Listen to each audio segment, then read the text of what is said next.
on the Greg Hughes programme now. Up next, I wasn't allowed to call it that. You didn't want it to be called the Greg Hughes programme. I didn't, but No, I wasn't you didn't. allowed to. See, They were afraid I'd lose the run of myself. Would you? No, I would no, you not. didn't. No, you wouldn't do that. But you didn't want it. That your name tied to it. No, it's like me and the naughty alarm clock. Said no. Yeah, No point. no. And also, I also find when you listen to. Anyway, it's no point getting into it, but I just think it's nice then if other people are in doing it that everyone has their own identity. Well, see, I suppose when you no one owns a program, you're a steward of it. no, but you know? it's just one show in the big ship.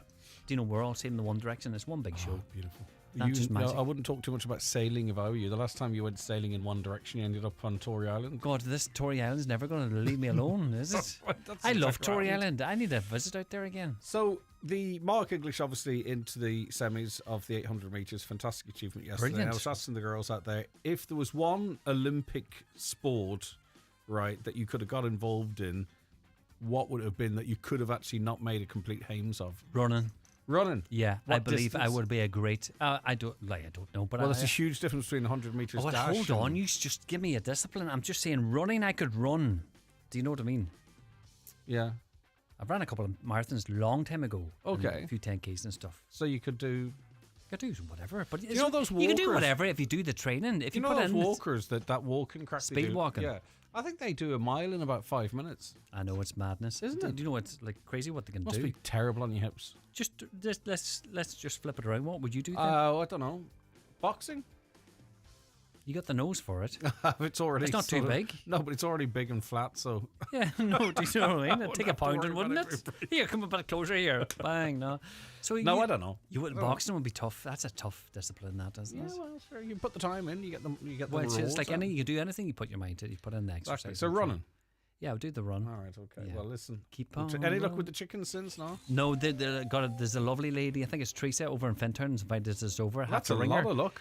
That's very lucky. Because she says she's went through a few different chicken coops and she's got a fine tuned there now and she's some wee chicks there Happy and she days. says they're very cute. So I kind of said I haven't reached out to this lady yet, Teresa. I think it's in Can I Fintern. name the last chicken?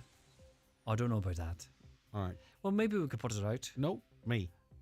You. Yeah. No, I'll name it. Anyway, we'll cross that bridge when you All right, get let's the get the coop. chickens first. All right, good luck. Right. Lee Gooch back with you tomorrow morning at 9:30. It is 9 o'clock. A news update now, of course, from Donald Kavanagh. Thank you, Greg. Good morning. Politicians have been called back to Stormont early from their summer break after recent rioting in Belfast.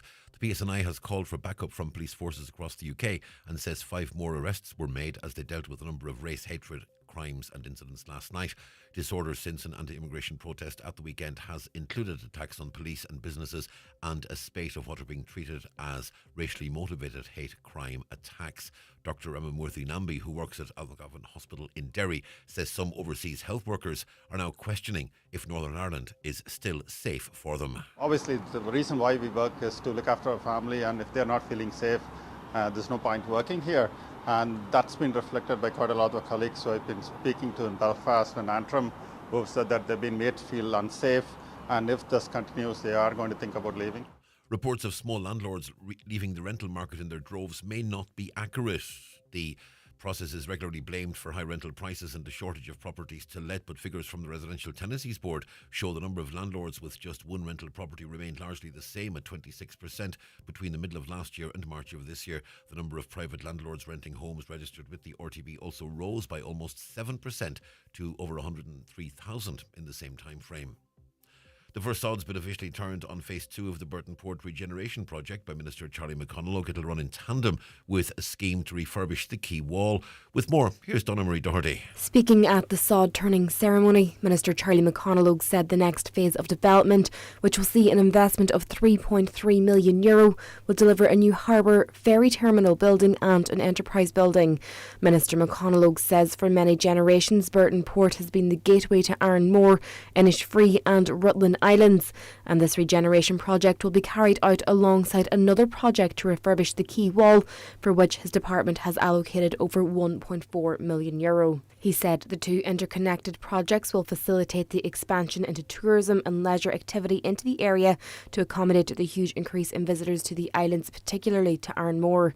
Minister McConalogue concluded that the Regeneration Fund is designed to combat dereliction, increase the vibrancy of town centres and regenerate old buildings. and is the same initiative from which over €6.8 million has been allocated to another regeneration project in Ramelton. It'll be dull today with scattered outbreaks of rain and drizzle occurring through the day. Some heavy bursts in the afternoon. Late sunny spells will develop locally, but it'll stay murky and humid with highs of 17 to 20 degrees Celsius. Light southerly winds increasing moderate to fresh at times later. Any residual rain will clear to well scattered showers early on tonight. Lowest overnight temperatures 11 to 14. That's Highland Radio News. We're back with news again at 10 o'clock. Check all of the latest news on our website, highlandradio.com. But for now, from the news team, good morning.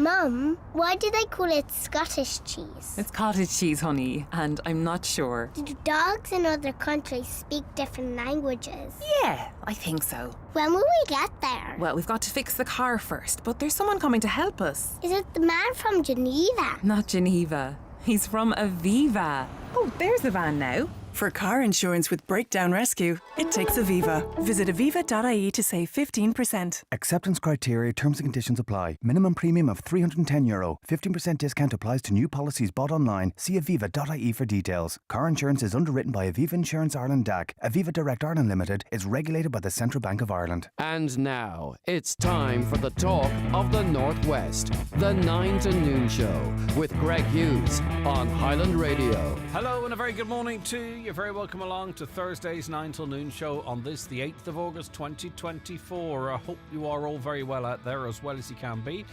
We hope to keep you informed and entertained over the next 3 hours. Loads lined up on the programme, some interesting guests. We've got a bit of music, a bit of politics. We've got some features, we've got some educational stuff. The usual mixed bag. But we want to hear from you as well. 086 60 25,000. That is the WhatsApp number. That's the text number. Or give us a call too if you prefer on 074 91 25,000. Donna Marie and Shannon looking after you on the phones today and doing all lots of different stuff as well, of course. And if you want to watch the show, of course, YouTube, Highland Radio Ireland. You can watch it on your smart TV or your Fire Stick if that suits you at home. You can take us in your pocket on that app and on Facebook. Just search Highland Radio. We have a couple of Facebook pages there, and we are streaming on the X platform. And I think I've put Tuesdays. I updated I updated the titles on our stream, and I think I've put Tuesday's show instead of Thursdays, which is a problem. Can't change it now anyway. Anyway, sorry, it's not Tuesday if you're watching the stream. Let's go to the newspapers. Bumper bag of papers on a Thursday, of course. And in the ongoing controversy over the delivery of the defective concrete block remediation scheme, sources in construction have told the Tyrconnell Tribune newspaper they believe the full 100% redress scheme may be abandoned in favour of a piecemeal partial demolition instead of the complete clearance of the infected structure. Fears have grown that a partial demolition deal will apply to new applicants. This measure, it is claimed, will reduce the state's liability and will leave homeowners without the full remediation costs for years. The existing scheme has 6 stages of payment. Deputy Pádraig McLaughlin said he's aware of the speculation of delay remediation works and payments and is a matter of serious concern. He says that Sinn Féin has had misgivings about the scheme ever since the current government returned to power under the leadership of Micheál Martin. He referred to data from the Attorney General's advice to the government in 2021 that it is also important that no concession is made that the state has any liability. He said defective concrete is at the very heart of government failure. At this point, the vast majority of homeowners are locked out of the scheme because they cannot afford the costs involved. They are totally dependent on the banks for finance, and that is not where people want to be.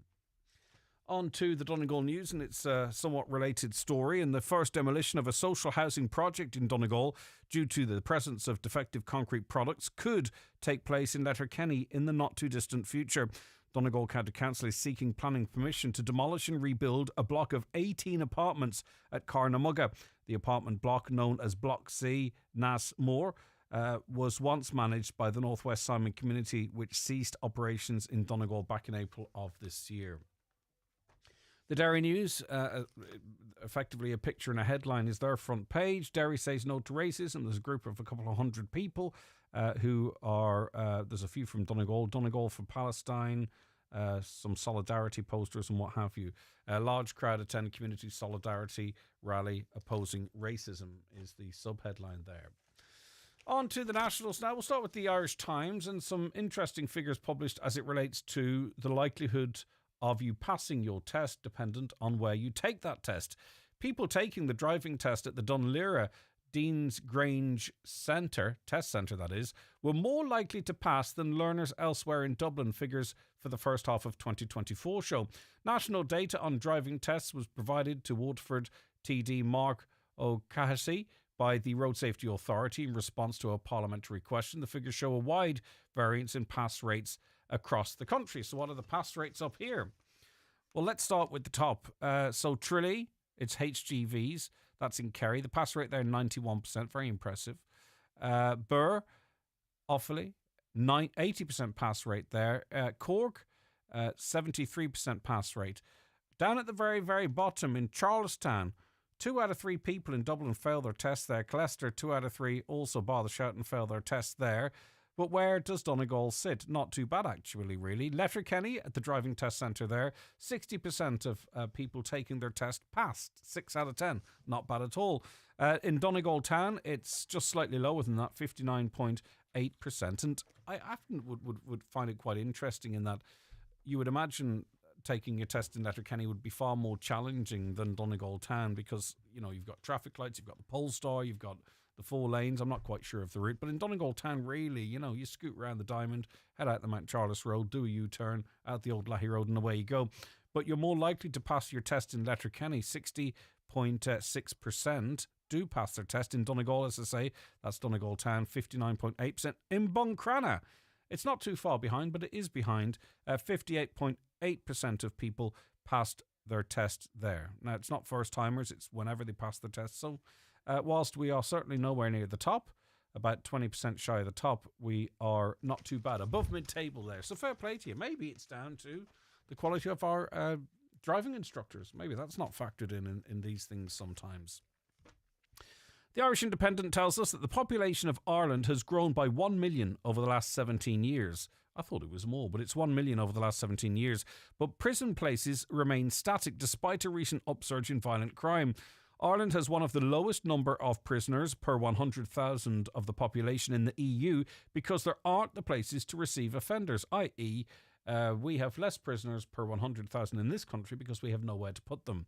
Justice Minister Helen McEntee again promised action yesterday, but no new prisons have been added since a proposed new jail at Thornton Hall in North Dublin was shelved 20 years ago. A new court prison opened in 2016, but is simply replacing the old jail located across the road, which had been closed. Ireland's proportion of prisoners is lower than 23 other member states, some of whom have less crime than this country. So it's not, your prison population isn't necessarily related to the rate of crime.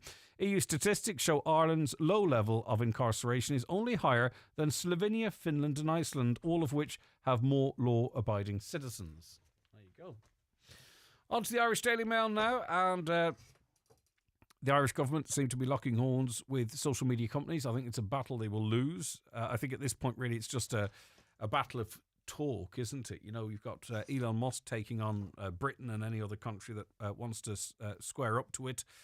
Ireland's trying that a little bit. They'll huff and they'll puff and they'll make threats and what have you, but these social media companies are global, and the only thing potentially could happen is they pull out of Ireland, which would be quite detrimental to our economy.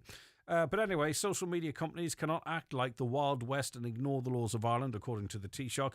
Simon Harris made the comments yesterday in response to the role social media is playing in riots in Belfast and in other cities across the UK, and following a threat made to his life and that of his family online this week. Mr. Harris also warned social media companies they will be hit with significant fines if they do not comply with the laws of the land. He said Commissioner Mann, Ireland's media regulator, will be introducing an online safety code later this year, which will tell companies what is acceptable to post on the web. It comes as thousands of protesters took to the streets across Britain last night to face down far-right rioters. Well, there was no far-right rioters out last night. There were concerned citizens out, but unless something happened after I stopped watching the news coverage, there were no far-right rioters. It was just people with a different point of view, whether you like it or not, out seemingly peacefully protesting. But this is why this it doesn't really help the whole situation, because if you're of a certain mindset and you read this article, you believe that the newspaper is really just saying what the government is saying, which is not really great for newspapers and their future, I don't think. But anyway, threats of disorder had led to shops being boarded up, restaurants shuttering, and law firms that deal with immigration going into lockdown. But crowds of anti-fascist marchers responded by massing around areas thugs had threatened to target. So there you go. But as I say, there doesn't seem to be any unrest there yesterday.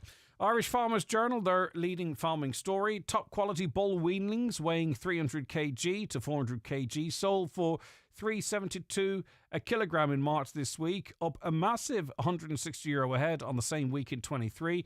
Irish Farmers Journal analysis of Mart bid status shows heavier bull weanlings in the 400k to 450 kg weight bracket sold for $3.58 a kilogram, up over €100 ahead on the previous week's trading. Speaking to the Irish Farmers Journal, Ennis Mart manager Martin McNamara said exporters are lighting up the trade over the last few weeks, with big orders coming in for the next few months.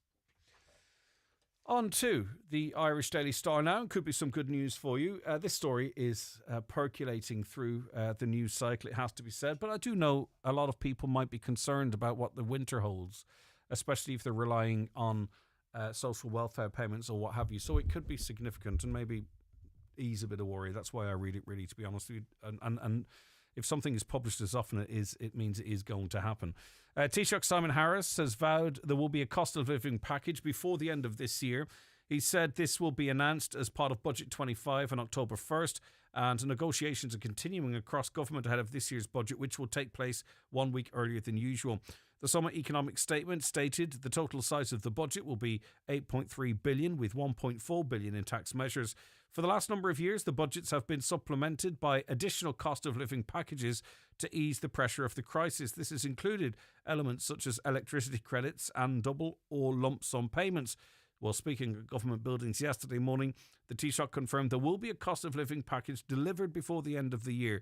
He did not, however, reveal what measures people might be able to look forward to. There will be a cost of living package this calendar year, Mr. Harris said. So as to say, that might be some comfort to some of you listening out there.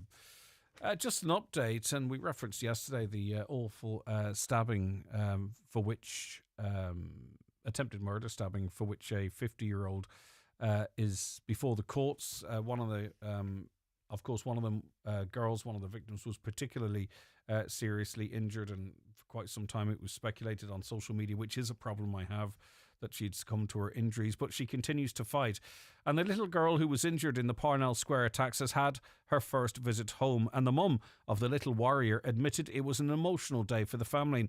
The brave child, aged 5, and 2 other children, along with their carer, were hospitalised following a horrific stabbing outside Collastamura in Dublin last November. Carer Leanne Flynn, who put her life on the line to save the children during the attack, and the 2 other young children have since been discharged from hospital. The young girl had initially been admitted to the ICU at Temple Street Children's Hospital following the knife attacks on November 23rd, but was deemed well enough to leave before Christmas. So she's visited home, and it's a big milestone, I'm sure, for that family on their return or on her road to full recovery, we would hope. Finally, in the Irish Daily Mirror, organisers of 3 Taylor Swift concerts in Vienna this week called them off last night after officials announced arrests over an apparent plot to launch an attack on an event in the area. This is really quite significant. Obviously, you know, the popularity of Taylor Swift, and you can only imagine how many fans were due to attend 3 concerts in Vienna. But it seems the authorities intervened in a terrorist plot. Swift was scheduled to play at the Austrian capital, Ernst Happel Stadium, today, tomorrow and Saturday as part of her Ears tour. Event organiser Barracuda Music said in a post on its Instagram channel late yesterday that we have no choice but to cancel the 3 scheduled shows for everyone's safety. It cited government officials' confirmation of a planned attack at the stadium. Earlier yesterday, authorities said they had arrested 2 suspected extremists, one of whom appeared to be planning an attack on an event in the Vienna area, such as the upcoming concerts. So really quite worrying, that, isn't it? Right, okay. Now, before the break, we got a letter in, and we still get handwritten letters, and it's lovely to receive them. And this person has wonderful handwriting, which is very cool. It comes in from a lady called Anne, and it was in relation to her experience with the health service. And seeing as Anne took the bother to write in, we're going to read it anyway. But we would have read it in even if she had texted in. But you know what I'm saying. Right, so dear Greg, I listen to your show every morning. I just cannot understand people complaining about Letterkenny University Hospital. I've been sick for 2 weeks, sent to casualty for 10 hours with my husband. I never had water, tea or anything to eat. Went to casualty at 4 o'clock in the evening. I didn't get out until 2:20 the next morning. The doctor I had in casualty was a beautiful doctor trying to solve my problem. The nurse who looked after me was a great nurse. They didn't solve my problem. I went back to casualty on the 28th of July, went into casualty at 4 o'clock, never got seen a doctor until 11 o'clock at night. I was in a very bad pain. I got a lot of bloods done. A urine sample was checked. Saw a doctor at 3 o'clock in the morning, sent for an x-ray and a CAT scan. They discovered I had a very large hernia and it was wrapping around my bowel. I didn't get a ward until 6 o'clock the next morning. The nurse came and asked me questions until 6:45 in the morning. I got my operation on the 29th of July, very bad wound, and had to wear a monitor for a week. I've never took painkillers, not one single, none since I had my operation, sorry. The doctors and nurses from casualty were 100% good. The ones were 100% good. Theatre were 100% good. And the ward I went into, recovery, were 100% good. The food was excellent. I cannot understand why people come on your show and complain about the way they were treated. My mum and dad have been in hospital this year. My mum's 89, my dad's 87. The nurses and doctors were so good to them both. People don't want to go to hospital, but it's only the place you have to go to get better. So there you go. 100% for their care. Now, and it's a fantastic. We love to read that out, okay, and that's fine. Obviously, you did talk of your experience in waiting to be brought into the hospital, or brought into the hospital and what have you. And delighted that you were gotten better, and hopefully you're at home now and recovering. And we always, and this is really quite important, we always talk of the fact that, you know, lots of people get great care there, that the doctors and nurses and the staff and the caterers and staff all over the place do as much as they can for everyone. Where the criticism comes from mostly is the space in which they have to work. And if we talk about looking for more funding or more resources or more beds or more staff, it's not as a criticism to the staff that are there working hard, and it's actually to sort of support them and make sure that they have the best place to work in, and that we as a public have the best place to go and get treatment in. But I'm delighted your experience was seemingly across the board 100%, and you were very happy with the food as well, and more than happy to read that out. On Business Matters this week, my guest is Manus O'Boyle, founder of Donegal Sea Adventure, which specialises in boat tours around islands off Burton Port. So join me, Chris Ashmore, for Business Matters on Sunday after the 6 o'clock news. Business Matters on Highland Radio is brought to you by Local Enterprise Office Donegal. If you have an idea to start or grow your business within Donegal, contact the Local Enterprise Office team to find out more about the supports available for businesses. See localenterprise.ie/Donegal. Have I got news for you? The Harvey's Point Cabaret is back. Every Wednesday in September and October, Eamon has gathered a galaxy of stars to captivate and entertain.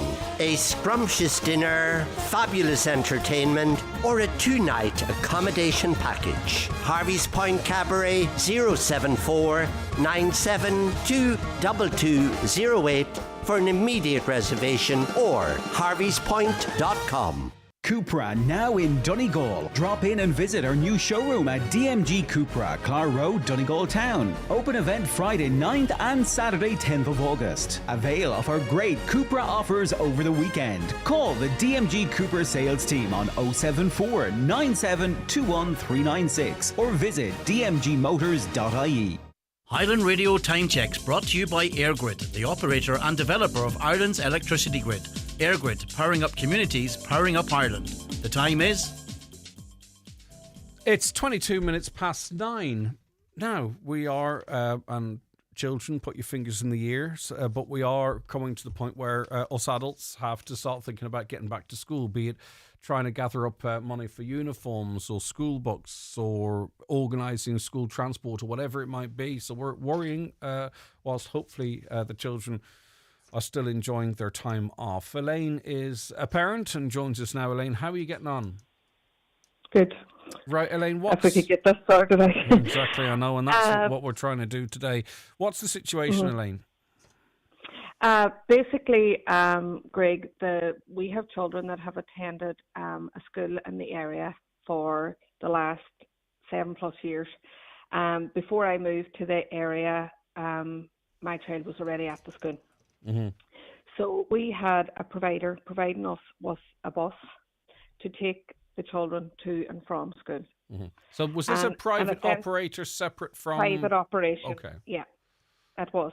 And, you know, that bus would have done drop-offs. They picked the children up at the door, dropped them off at the door, dropped them off at daycare, dropped them off at babysitters, wherever it may be. And the Waynes have made an attachment with that bus, and that's what they know. Mm-hmm. And then we got word about a fortnight ago that the bus was no longer running, that it was too costly. Mm-hmm. Now, in fairness to the provider, he did say that he didn't want to approach the parents to increase the price of the bus because the prices that he would have to charge wasn't feasible. Yeah. And then, so panic stations, that's what started, because there's 57 Waynes affected by this bus. Okay, I think we can talk about which area it is in the school if you're comfortable to do so, Elaine. Well, we're in the Ballybofey area, Greg. Okay, no problem. Yeah. Right, okay. And what was the cost? Children... We'll get into that because we're in no rush, Elaine. But was it expensive using a private operator up until it was suggested they might have to increase?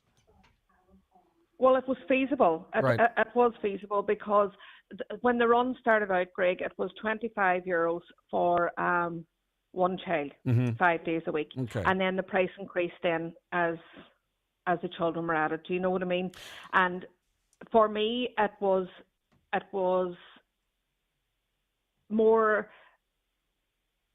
of an issue to use the bus than it was for anything else, because my Wayne was able to be dropped off then at childcare because I work part-time myself. Yeah, a bit of flexibility there as well. It was convenient. Yeah, okay. It definitely was. Now, obviously, then this private operator has looked at the numbers. They don't have the Bus Éireann. Bus drivers put their tenders in. Bus Éireann give it to the lowest tender, right? But it means that there's you can allow a bit more room in the tendering process. The problem with the private bus operator is they have to maintain the bus, pay a driver, and they know the fuel costs and the time and what have you involved. They've done the maths on this, and for them to justify keeping doing this, they know it's too much for parents to pay. Yes. Yeah, okay, that's fair enough.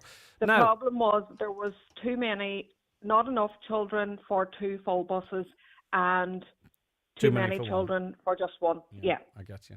Right. So it's an impossible catch-22 situation. Well, the provider has been put in a situation now where he has had to increase the price to €35 per child, and that's for your seat, regardless of days or how many times you're on the bus. And for some families, Greg, that's, if you have 3, 4, 5 children, you're looking at €105 per week, which is €420 a month. It's a lot of money, and it's putting people under financial stress. No doubt about it. Right. So, is there a bus? Like, in other words, why could you not now have applied for a seat on a Bus Éireann or the school bus network, so to speak?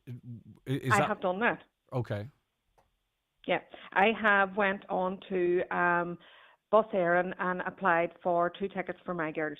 Yep. And when I first went in and you apply for eligibility, it told me that Sheshneel is my nearest school. Uh-huh. Whereas when my first daughter started school, I was told St Mary's was my nearest school. Mm-hmm. So because the private bus was there and I was living in the Coromone area at the time, to me, Dewis made more sense because it was near, even though they go the shortest, the shortest route. I still had to come down to Barney Logues Bridge and go up the road, and that would have meant Dooish was further away, even though I was in that area.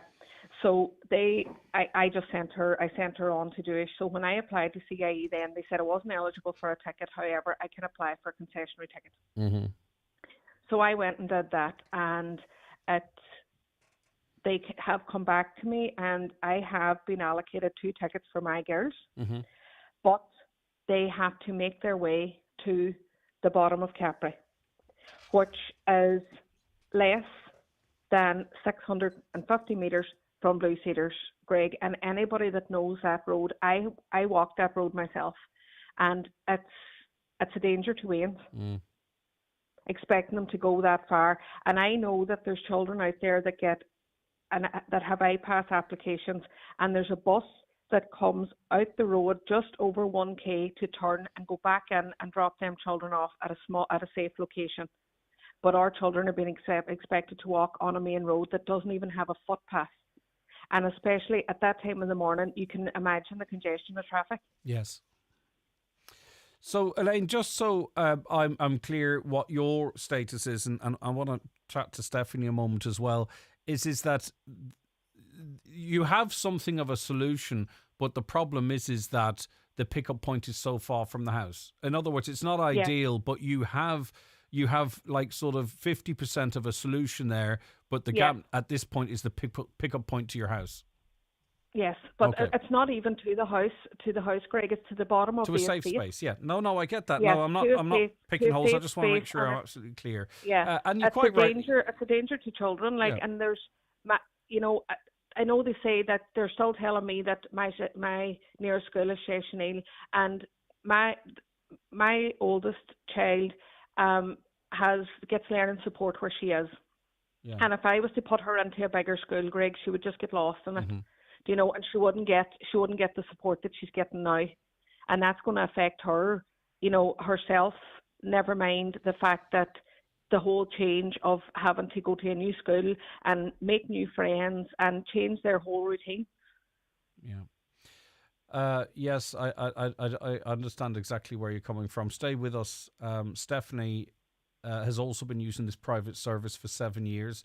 It's a big chunk of cash, even though it's obviously a fantastic service, and the costs have had to go up, which means it's unaffordable for many. But Stephanie, for the last 7 years, this has been a good solution for you, but no longer.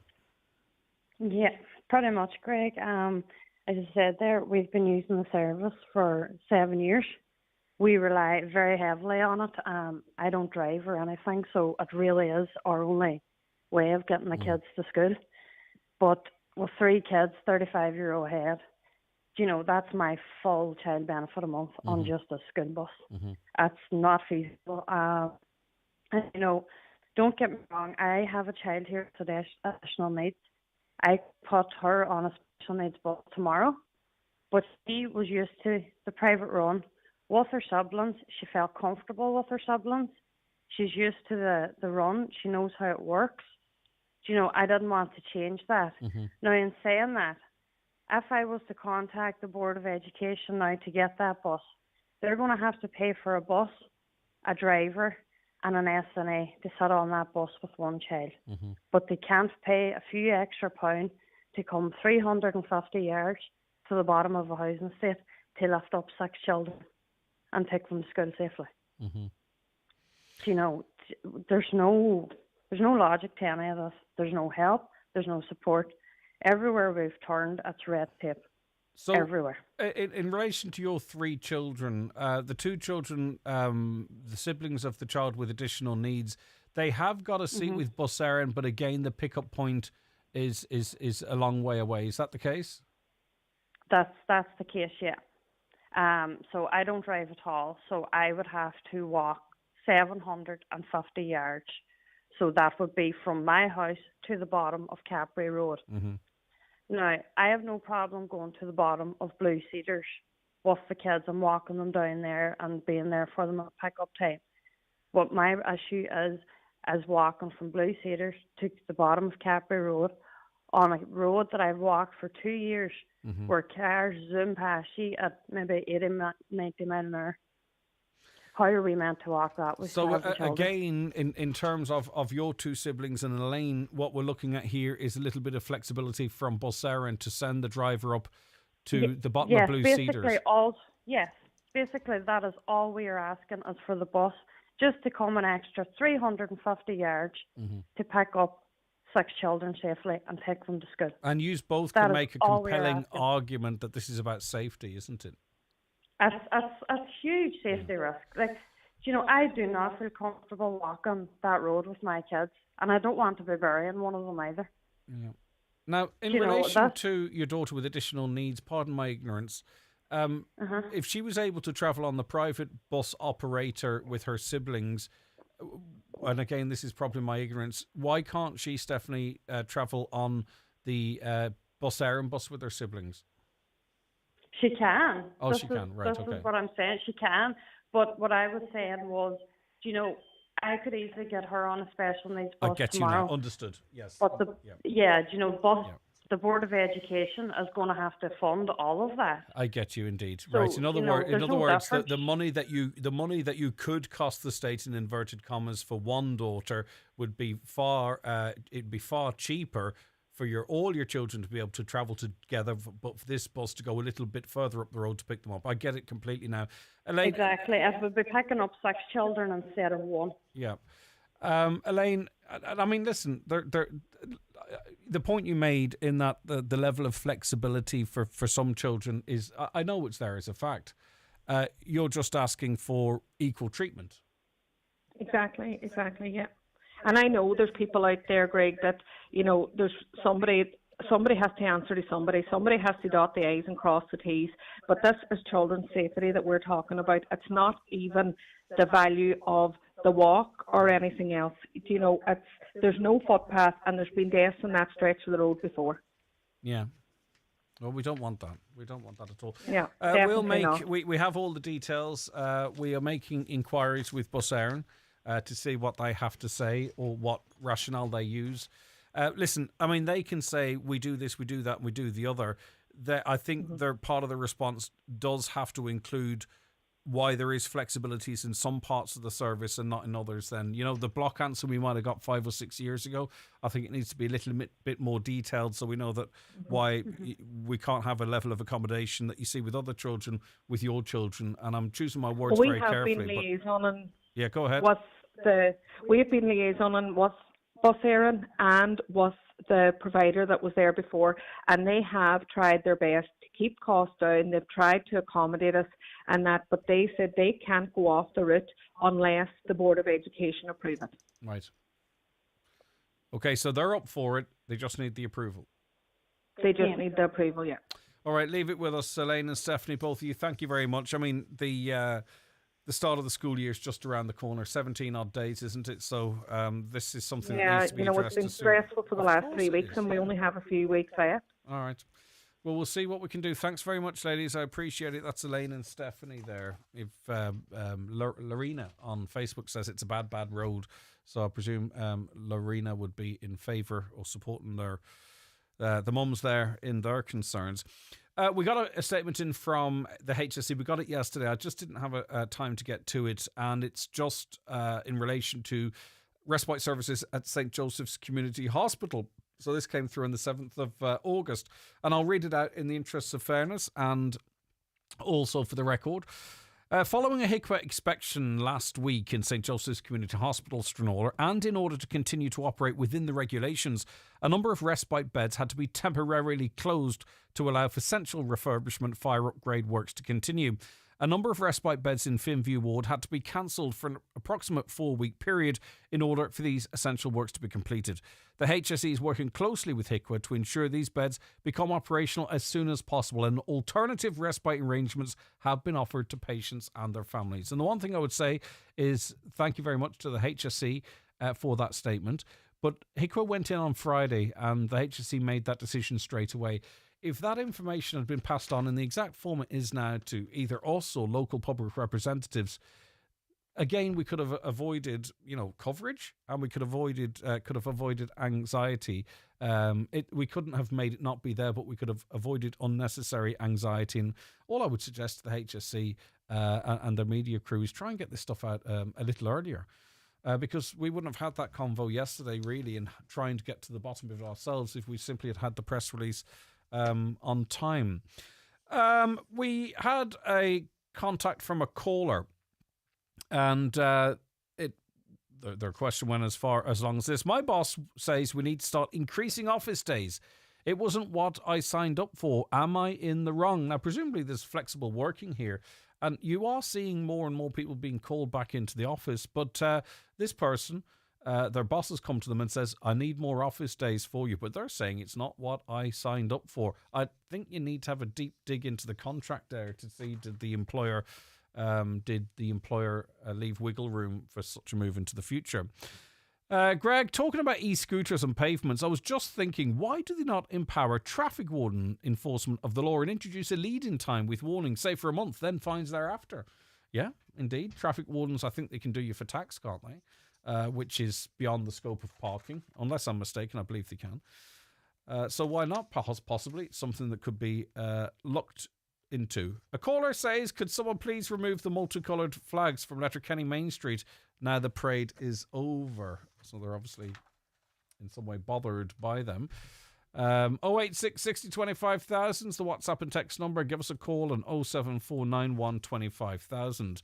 Greg, can you find out why the Cockhill Road in Buncrana is not retarred after the work has been completed? The road's like a dirt track the way it was left. It's ridiculous.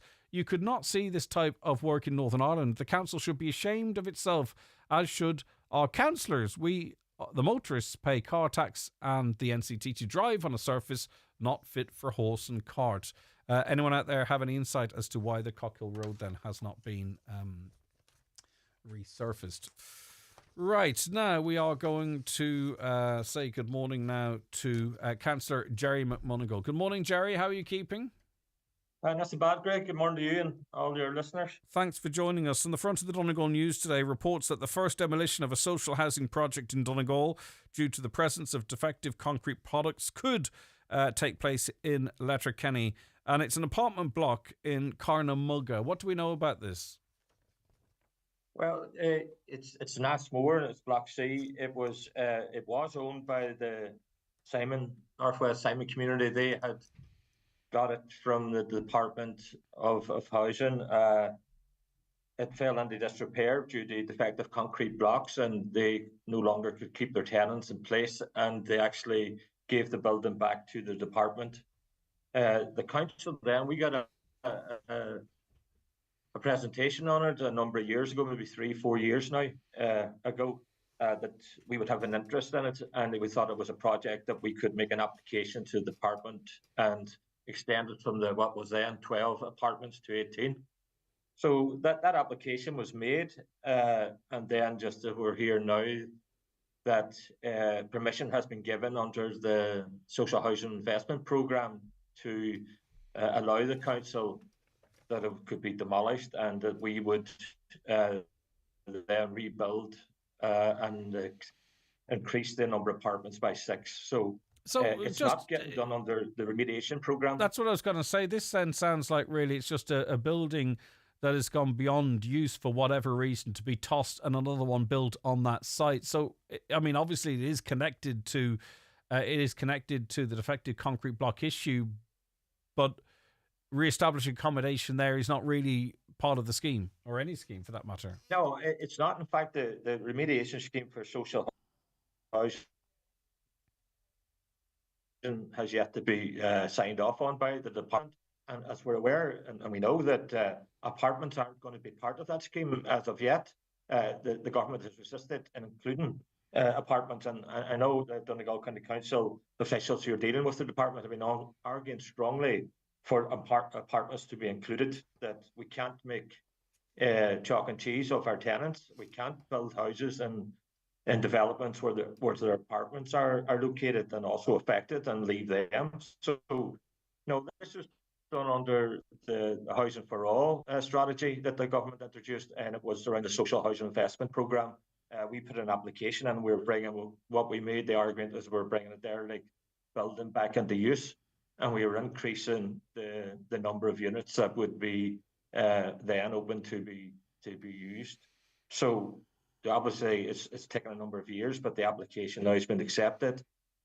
We've been given the go ahead. There's permission now or being sought now for the demolish the building entirely and rebuild. And we're hoping the council's hoping to bring in late September to the members Part 8 to initiate the planning and to move ahead with it. As far as we're aware, is it on the same footprint? Yeah, it will be on the same footprint. So it'll be interesting to see if they dig out the rising walls and the foundations.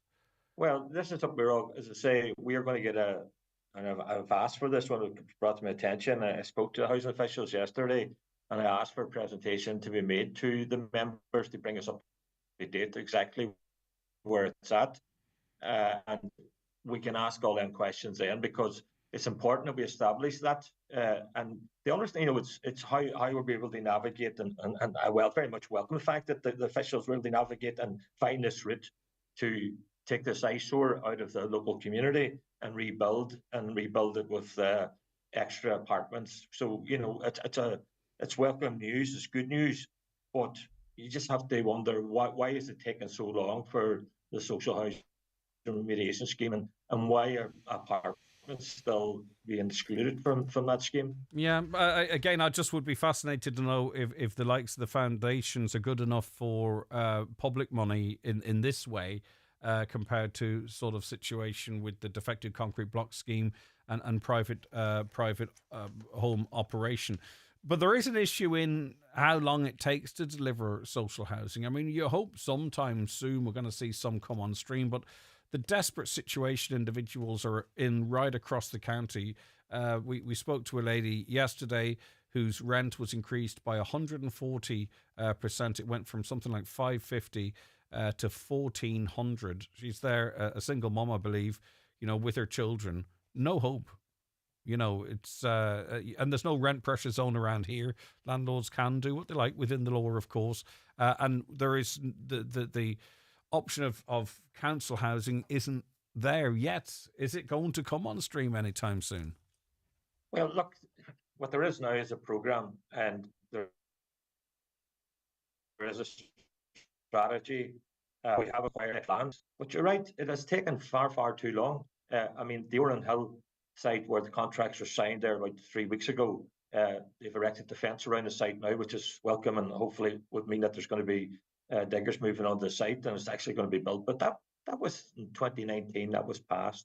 So we've been waiting for 5 years between one thing and another to start building houses on that site. The same with the One Day Hall, the One Mill View site.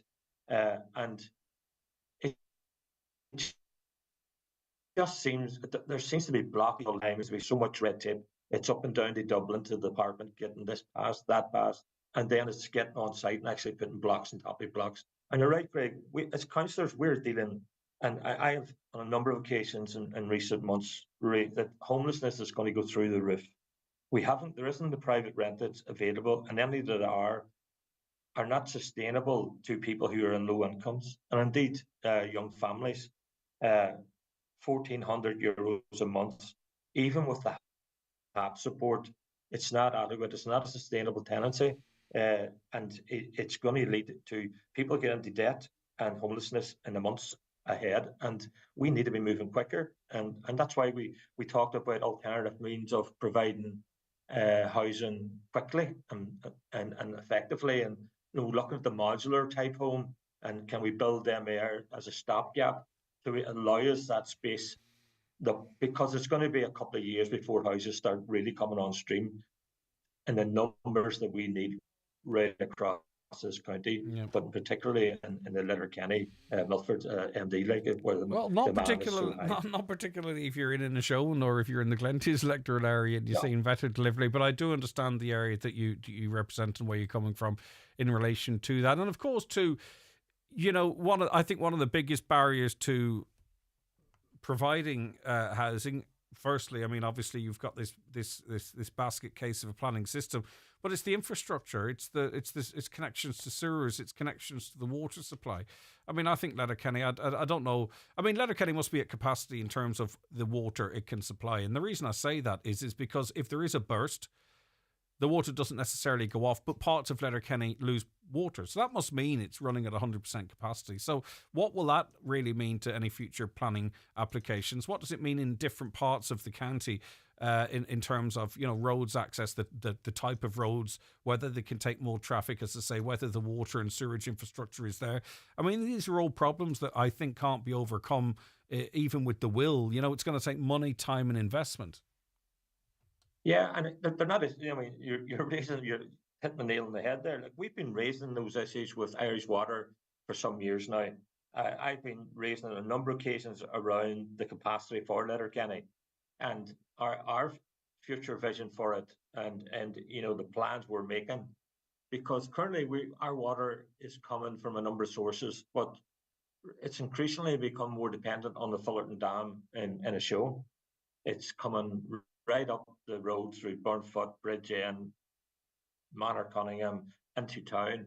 And this week, I've noticed there's been, I think, 4 or 5 notices in the last 10 days about conserving water in Letterkenny due to the demand.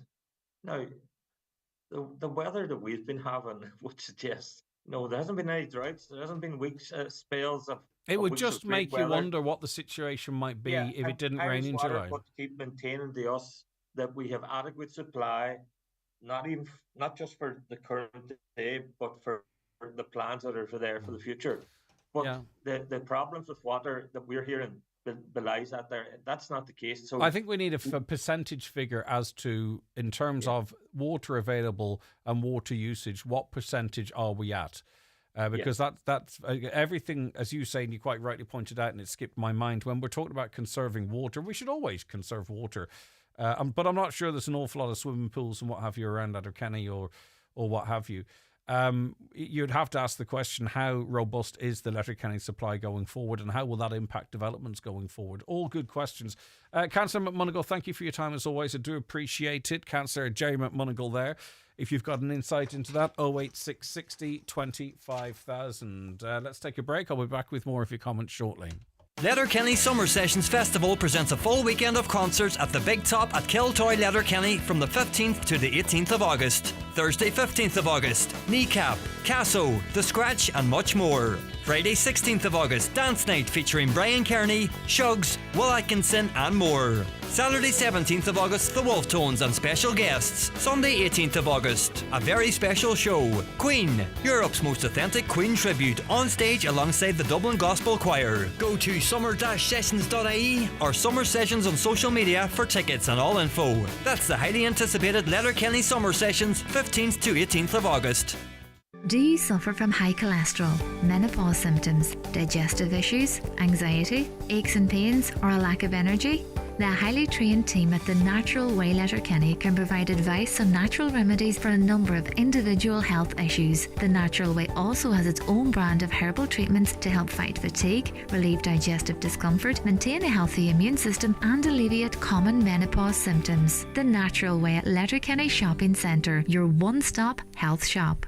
Do you live in Donegal? Fancy upskilling without breaking the bank? Big Red Cloud, in collaboration with KW and Donegal Education and Training Boards, is offering a series of free, training programs in bookkeeping and payroll. All courses are available online with flexible learning schedules at times that suit you. Big Red Cloud enables learners with no prior knowledge to upskill in payroll and accounts. Sign up today at bigredcloud.com/training. Free, certified and completed at your own pace. Brought to you by Donegal ETB. Are you female, currently unemployed and looking for a new career in construction? After the success of our pilot programme, Rural Enterprise SkillNet is delighted to announce the second Women in Construction programme commencing September 2nd in Letterkenny. For more information or to apply, visit ruralenterpriseskillnet.ie. Closing date for applications is August 12th. You join us for the world final Chip Sizzle Freestyle contest, and the team from Charlie's Chips are in the lead. What a team! Look at them go. They're coming up to the finishing pan, and once again, Charlie's Chips are the winners. Served with mouth-watering burgers, fresh battered fish, or delicious chicken. And there's a great selection of gluten-free options now also on the menu. All available to take away or sit in Tuesday to Saturday from 12 to 8. When the hunger hits, pull into Charlie's on Pierce Road, Letterkenny. Is it Friday yet? Because that's when we flash the cash. To get you in the mood for the big bucks. Big bucks. It's all coming soon, only on Highland Radio. Century Complex Letterkenny are holding their annual charity family fun day in aid of St Bernadette's Special School and Little Angels School on Wednesday the 21st of August at 10 a.m. to 12 p.m. Check out Century Complex social media pages for more information on how you can help support these charities whilst having fun on Wednesday the 21st of August. PDO thread lifts and skin boosters, which rejuvenate the skin by improving facial contours, lifting and tightening the jowls, neck, cheeks and eyebrows, are available at Genesis Aesthetics and Skincare Clinic, Gweedore. To choose the right aesthetic treatment for you, contact Mary Ferry, your aesthetic practitioner. Also offering fat-dissolving treatments, dermal fillers and laser treatments for all skin conditions. Hair and makeup packages also available. Genesis Aesthetics and Skincare Clinic, Gweedore. 07495 325 75. I've just had the Eclipse Cinemas experience. Wow, they truly have taken a night at the movies to a whole new level. Amazing recliner chairs, director's lounge VIP rooms, pizza and hot food served to your seat. Have a glass of wine and enjoy the film on the big screen. Try it for yourself at Eclipse Cinemas Bundoran and Lifford Strabane, where the stars shine brighter. By the way, the pizzas are amazing. You can book your seat anytime at eclipsecinemas.ie. TFI Local Link operates evening and weekend services throughout rural Ireland to help you stay connected 7 days a week. We know life doesn't just happen 9 to 5, so if you're commuting, shopping, visiting family, or going out in the evenings or on the weekends, let TFI Local Link take you there. Visit transportforireland.ie. Highland Radio weather updates with McElhenny's. Support local at McElhenny's. With 53 years experience in fashion, beauty and home, we're here for you. Plus, enjoy M-Card rewards when you shop in-store at McElhenny's Ballybuffet. So today, dull with the scattered outbreaks of rain and drizzle occurring through the day. Some heavy bursts this afternoon, though. On a brighter note, some late sunny spells developing, though generally murky. Temperatures 17 to 20 degrees. The further east you are, the better the temp is, I think, what they're saying effectively there. Just an update, we did make contact with Bus Éireann as it relates to the concerns of our two ladies we spoke to earlier on. They've committed to get back to us with a response. Some other comments coming in. Simple solution. All these decision makers, instead of making recommendations looking at a map, they should physically have to go to the areas during the times and conditions the everyman has to and see how well it works.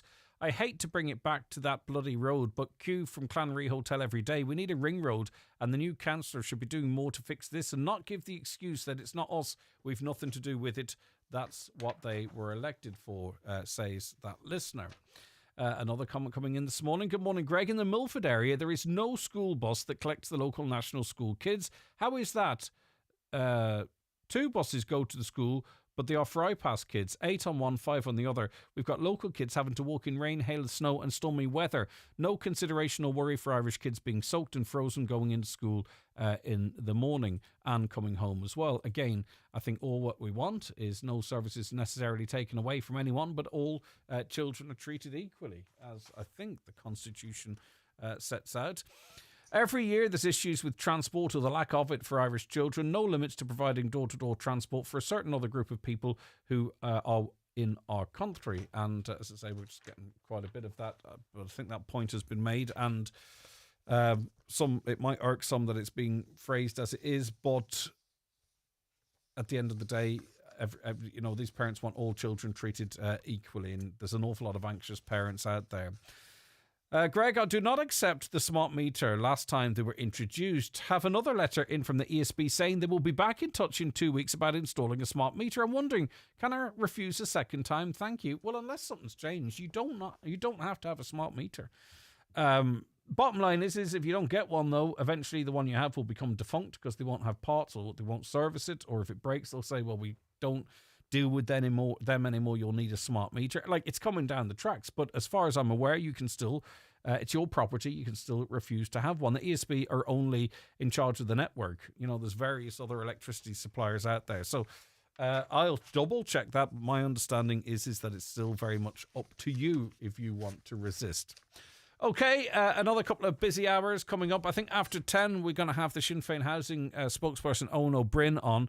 They launched their scheme last week, affordable housing scheme. There's a lot in it. There's a lot of questions as well. That's all coming up after the news and obituary notices. Record-breaking weanling prices. For more in your Irish Farmers Journal, here's Paul Mooney. We reveal how huge exporter demand is pushing the weanling trade to a new high. Over 1,500 farmers quit acre scheme. New €50 a head suckler scheme open. Latest prices from early sheep breeding sales. We hear from the environmentalists campaigning against farm planning permissions. Don't miss our 17-page Tullamore Show special. Plus €7,500 in cash up for grabs. All inside this week's Irish Farmers Journal, on sale now.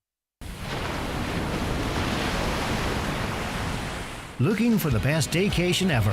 Well, you're in luck. We've teamed up with Fáilte Ireland and asked the public what their favourite daycation activities are in Leitrim. And they didn't disappoint. Wayne texted that paddleboarding round Carrick-on-Shannon with the Paddle Shack was a great day out. Will said he and his wife loved their day out cycling along the Shannon Blue Way with electric bike trails. They would highly recommend for a peaceful day out. And Tim said his kids loved their day exploring Parks Castle on the shores of Lough Gill. Cleona said her day out at Lough Allen Adventure to learn the Wim Hof method has changed her life. While Will said taking the day boat with Moon River Cruises was the best crack he had in years.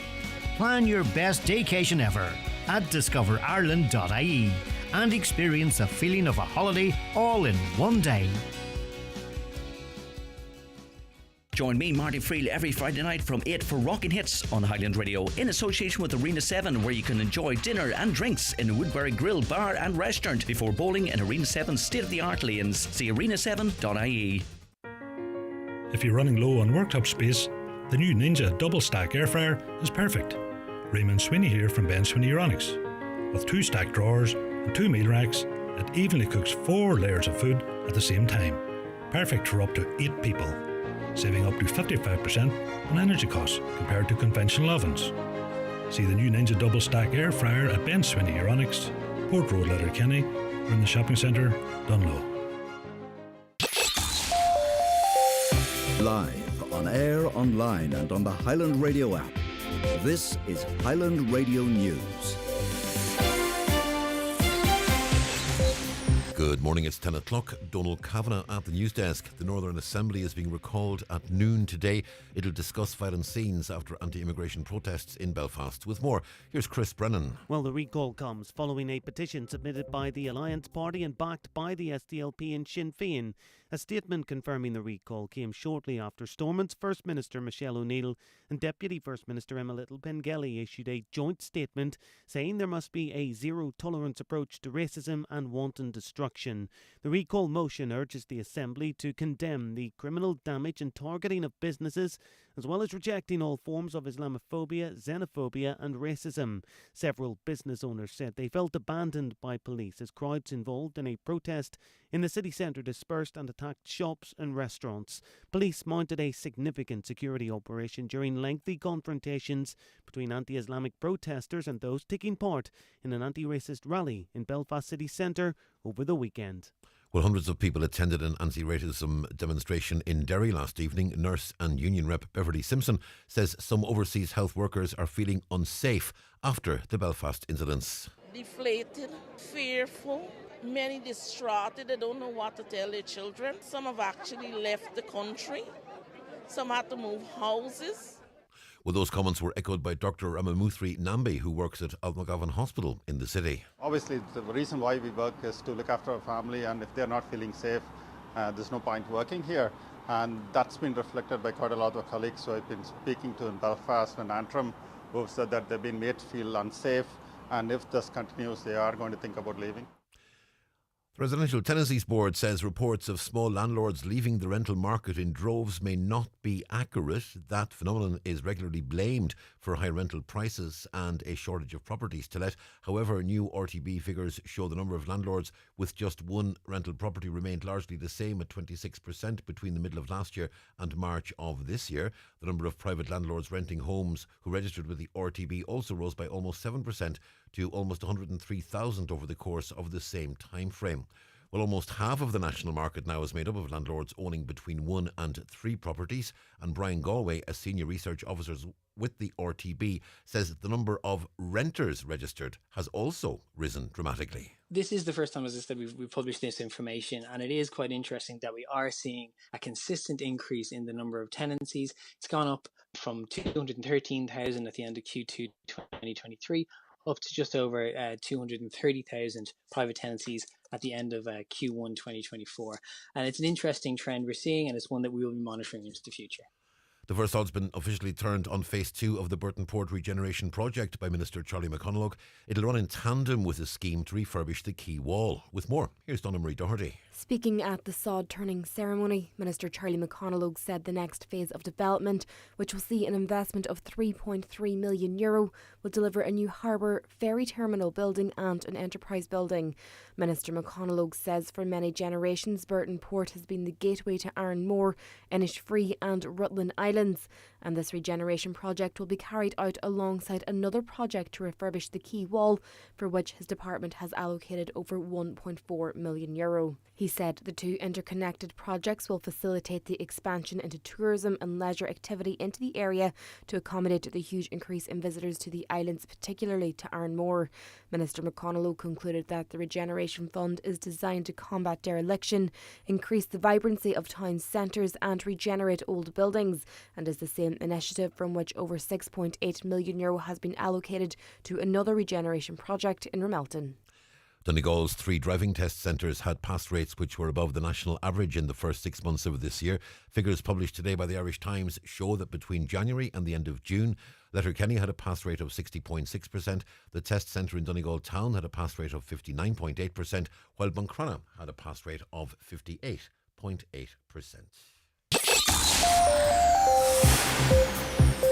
Weather forecast dull today with scattered outbreaks of rain and drizzle occurring through the day. Some heavy bursts this afternoon. Late sunny spells will develop locally, but it'll stay generally murky. It'll be humid with highs of 17 to 20 degrees Celsius. Light southerly winds increasing moderate to fresh at times. Any residual rain will clear to well scattered showers early tonight. That'll mainly affect western areas. Overnight lows 11 to 14. Moderate westerly winds. Tomorrow Friday brighter with a mix of sunny spells and scattered showers. Many areas will stay dry for the evening. Top temperatures tomorrow 17 to 20 in moderate to fresh westerly winds. And that's Highland Radio News. We're back with news headlines again at 11. Check all of today's news on our website, highlandradio.com. But for now, from the news team, good morning. The obituary notices for this Thursday morning, the 8th of August. The death has taken place of Francis Noel Cunningham, Ballyargus, Redcastle. Noel's remains will leave Eternal Light Chapel of Rest, Mountain Top, Letterkenny this afternoon at 4 o'clock, going to his home in Ballyargus. Funeral from there at 2:30 tomorrow afternoon. For 3 o'clock funeral mass in St Columba's Church, Drung, followed by interment in Drung Graveyard. The funeral mass can be viewed live on stcolumbusdrung.net. Family flowers only please. Donations in lieu if desired to Down Syndrome Ireland, care of any family member or Eamon McLaughlin, funeral director. The death has taken place of Eddie Rush, Ballybun, Castlefin, reposing at his home. Funeral from there tomorrow afternoon at 12:20 for Requiem Mass in St Mary's Church, Castlefin at 1 o'clock. Interment afterwards in the adjoining cemetery. Family time please from 10 p.m. to 11 a.m. The Requiem Mass can be viewed live via the parish Facebook page. The death has taken place of Maureen McKeever, née Deehan, 8 Muldena Road, Cloddy, County Derry, reposing at her late home. Family time please from 10 p.m. to 11 a.m. Funeral from there tomorrow, leaving at 2:15 for 3 o'clock Requiem Mass in St Patrick's Church, Cloddy. Interment afterwards in the adjoining cemetery. Family flowers only please. Donations in lieu if desired to Marie Curie, care of McLaughlin Funeral Directors, Dungiven. The death has taken place of Marion McLaughlin, 4 Elm Court, Rumelton, reposing at her home from 12 noon until 10 o'clock. Requiem Mass tomorrow afternoon at 2 in St Mary's Church, Rumelton, followed by burial in the adjoining cemetery. The Mass can be viewed on churchservices.tv. Rosary tonight at 9. Family flowers only, please. Donations, if desired, to ISPCA, ISPCC and Donegal Hospice, care of any family member. The death has taken place of Brendan O'Donnell, 13 Green Hills, Manor Cunningham. Brendan's remains will repose at his late residence today from 12 noon until 10 o'clock, with Rosary at 9. Funeral from there tomorrow morning at 10:15, going to All Saints Church, Newton Cunningham, for 11 o'clock Requiem Mass, which can be viewed live on churchservices.tv, followed by private cremation at Lakelands Crematorium, Cavan. Family time, please, before the funeral tomorrow. Family flowers only, please. Donations in lieu if desired to the Donegal Hospice, care of any family member. The death has taken place of Norma Glenn, Moneygregan, Newton Cunningham. Her remains are reposing at her son Ivan and daughter-in-law Patricia's home. Funeral from there at 1:30 this afternoon for service of Thanksgiving at 2 o'clock in Newton Cunningham Presbyterian Church, followed by burial in the adjoining graveyard. Family time, please, before the funeral this afternoon. Family flowers only, please. Donations in lieu if desired to Newton Cunningham Community First Responders, care of any family member, or Terence McClintock, Funeral Director. And the death has taken place of Peter Nolan, Seaspray, Cullineen, Redcastle. Peter's remains are reposing at his home. Funeral from there tomorrow morning at 10:30 for 11 o'clock funeral mass in St Columba's Church, Drung, followed by interment in Drung Graveyard. The funeral mass can be viewed live on stcolumbusdrung.net. Family time, please, from 9 o'clock tonight and before the funeral tomorrow. Family flowers only, please. Donations in lieu if desired to the Friends of Letterkenny University Hospital, care of any family member, or Eamon McLaughlin, Funeral Director. For family information and more details regarding wakes and funerals, please go to highlandradio.com.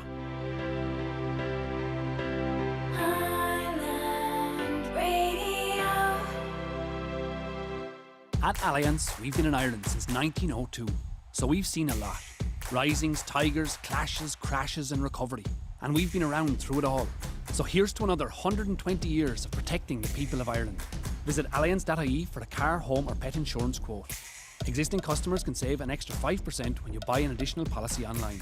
5% multi-policy discount in addition to existing online discounts for car, home and pet insurance. Alliance plc is regulated by the Central Bank of Ireland. Standard acceptance criteria, minimum premiums, terms and conditions apply. The county's #1 talk show, the 9 till noon show on Highland Radio. Good morning. You're very welcome back to the programme. Hope you're all very well out there in Radio Land, wherever you're listening to us or wherever you listen to us from. Thanks for messaging in, by the way. It helps... Well, it's good content and it helps sort of direct the show as well. Good morning, Greg. The social media companies were perfectly fine during COVID when they were helping the government push their narrative, but it's not working anymore. They want to clamp down on our free speech, yet they can say what they like and offend who they like. Without X, we would know nothing of what's happening. If you watch the news, you'll get the biased view. Why are we made pay for that? It's not journalism, says the listener. And I get exactly where you're coming from, but it's also important that we and me, because I can... find myself leaning to certain platforms for information and what have you. But I mean, there is an agenda and there is a narrative being pushed on X as well. I mean, if anyone thinks, and if you look at your For You page, because I use different social media platforms in different ways, if what is suggested to me invariably by X is nudity, violence, violent posts, violent protests, an awful lot of racist stuff, anti-Muslim, a ton of anti-Muslim stuff. That's what my For You page now has become on X. I don't use it, but that is what's being pushed to me. I'm not being pushed an alternative view as well, a conservative view in terms of language or nudity.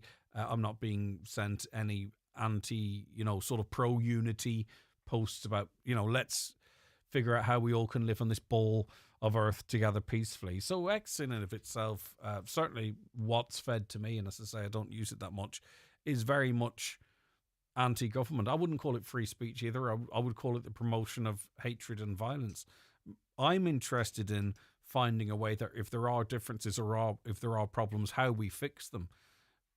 Burning people out of businesses, burning people out of hotels and homes, I don't see that as a solution. If that's what free speech is, it's kind of worrying. Free speech should be, I have these concerns, the government's not listening to my concerns, what can be done about it? And that could be from any section of the community. So I don't see X as the saviour. X is whipping up an awful lot of problems, and you just don't know where that's going to go. Everyone could say, wow, this has actually really gone too far, we need to take a step back. So take your information from lots of different places, and I suppose there's a median in there. Greg, why don't the council develop their own lands like on Pierce Road, which has lain wild for 20 years? The old courthouse over 6 years empty. That comes in from Daniel. I think there are at least plans for the courthouse as it relates to Pierce Road. I think maybe also there, but I don't have the details in my head. Letterkenny needs its own dam to ensure a sufficient water supply. But what would you dam? There's tons of water around Letterkenny. Loch Salt, doesn't that not feed Letterkenny and elsewhere? Whatever is there, it's not enough because they're having to... I suppose you could dam the river. I don't see how that might work, though. But anyway, that's why they're taking water from Inishowen. And Inishowen does not necessarily have an abundance of water itself. A caller says, so it's wonderful that Ironmore Island has been given funding for repairs of the roads. However, what we really need is signage. There's no speed limit signs on the island, no slow down signs around parks. One of the residents kindly puts up a big banner and traffic cones to try to slow traffic going past the park. We've no Garda presence here, which is fine. As residents, we all know the roads and where the young kids are and drive appropriately. However, the holiday makers and day trippers have no idea of the road system. With no guards, it's a free-for-all. People speed and park anywhere. There's also no road signage by the ferry, which causes chaos and dangerous situations. All this is highly frustrating for residents who are just trying to get on with their lives. If you could get an answer from someone if this is going to be completed while they do the update to the roads. I think that's a really valid question, because a lot of what you talk about as it relates to island life or Ironmore Island, I think people who visit might see it as quaint and cute. Not that it's lawless in any serious way, but there's a casual attitude. No speed signs, no slow down signs. People can park anywhere. But then you have to put yourself in the position of someone who lives there. It's a conversation. Look, if anyone on the island wants to talk about it a little more, please do. This call is not saying people shouldn't be visiting the island or travelling around it, but if you are on the island, you're entitled to the same level of safety, aren't you, in terms of speed signs, slowing down at certain places, caution signs, making sure that, parking at the pier where it's very busy, there's some organisation to that. I don't think that's I don't think that's unrealistic, but it's not really a conversation we've had before. So if it is something you're interested in talking about, please get in touch with us. A caller says, most people in Ireland don't believe in democracy. I wonder, is that true? They vote for the same people that they know and they get in all the time. They vote in people that they see at wakes and funerals, their neighbours. But that in and of itself is democracy, because that same person that's at the wake and the funerals might be the person that you go to with an issue with planning or some other service issue in the area. So maybe that's democracy in place. And maybe it's those people that are more likely to work for you. I don't really know. Again, interested in your views. Mine are irrelevant. It's time for Vision Ireland Bingo on Highland Radio. It's Thursday the 8th of August, Jackpot Day. You're playing for the jackpot prize of €13,400 on the pink sheet. The reference number is S19. It's game number 32. The jackpot number is 81. This number can come out in any position from the next 10 numbers drawn. And now, here are your daily numbers. 86, 75, 54, 57, 32, 18, 16, 82, 81, and finally 24.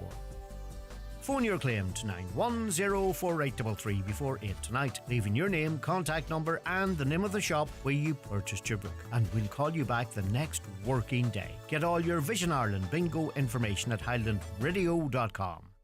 Experience total relaxation in the Spa at Orchids at the Holyrood Hotel, Bundoran. Recently awarded Best Hotel Spa Getaway at the RSVP Spa Awards. Enjoy luxury spa baths, revitalising facials, rejuvenating massages, pampering body treatments, outdoor hot tub and tranquil Japanese garden. Visit on a luxury spa day, pop in for some me time or buy the perfect present with a gift voucher. Relax and let the Spa at Orchids transport you to another world. See holyroodhotel.com.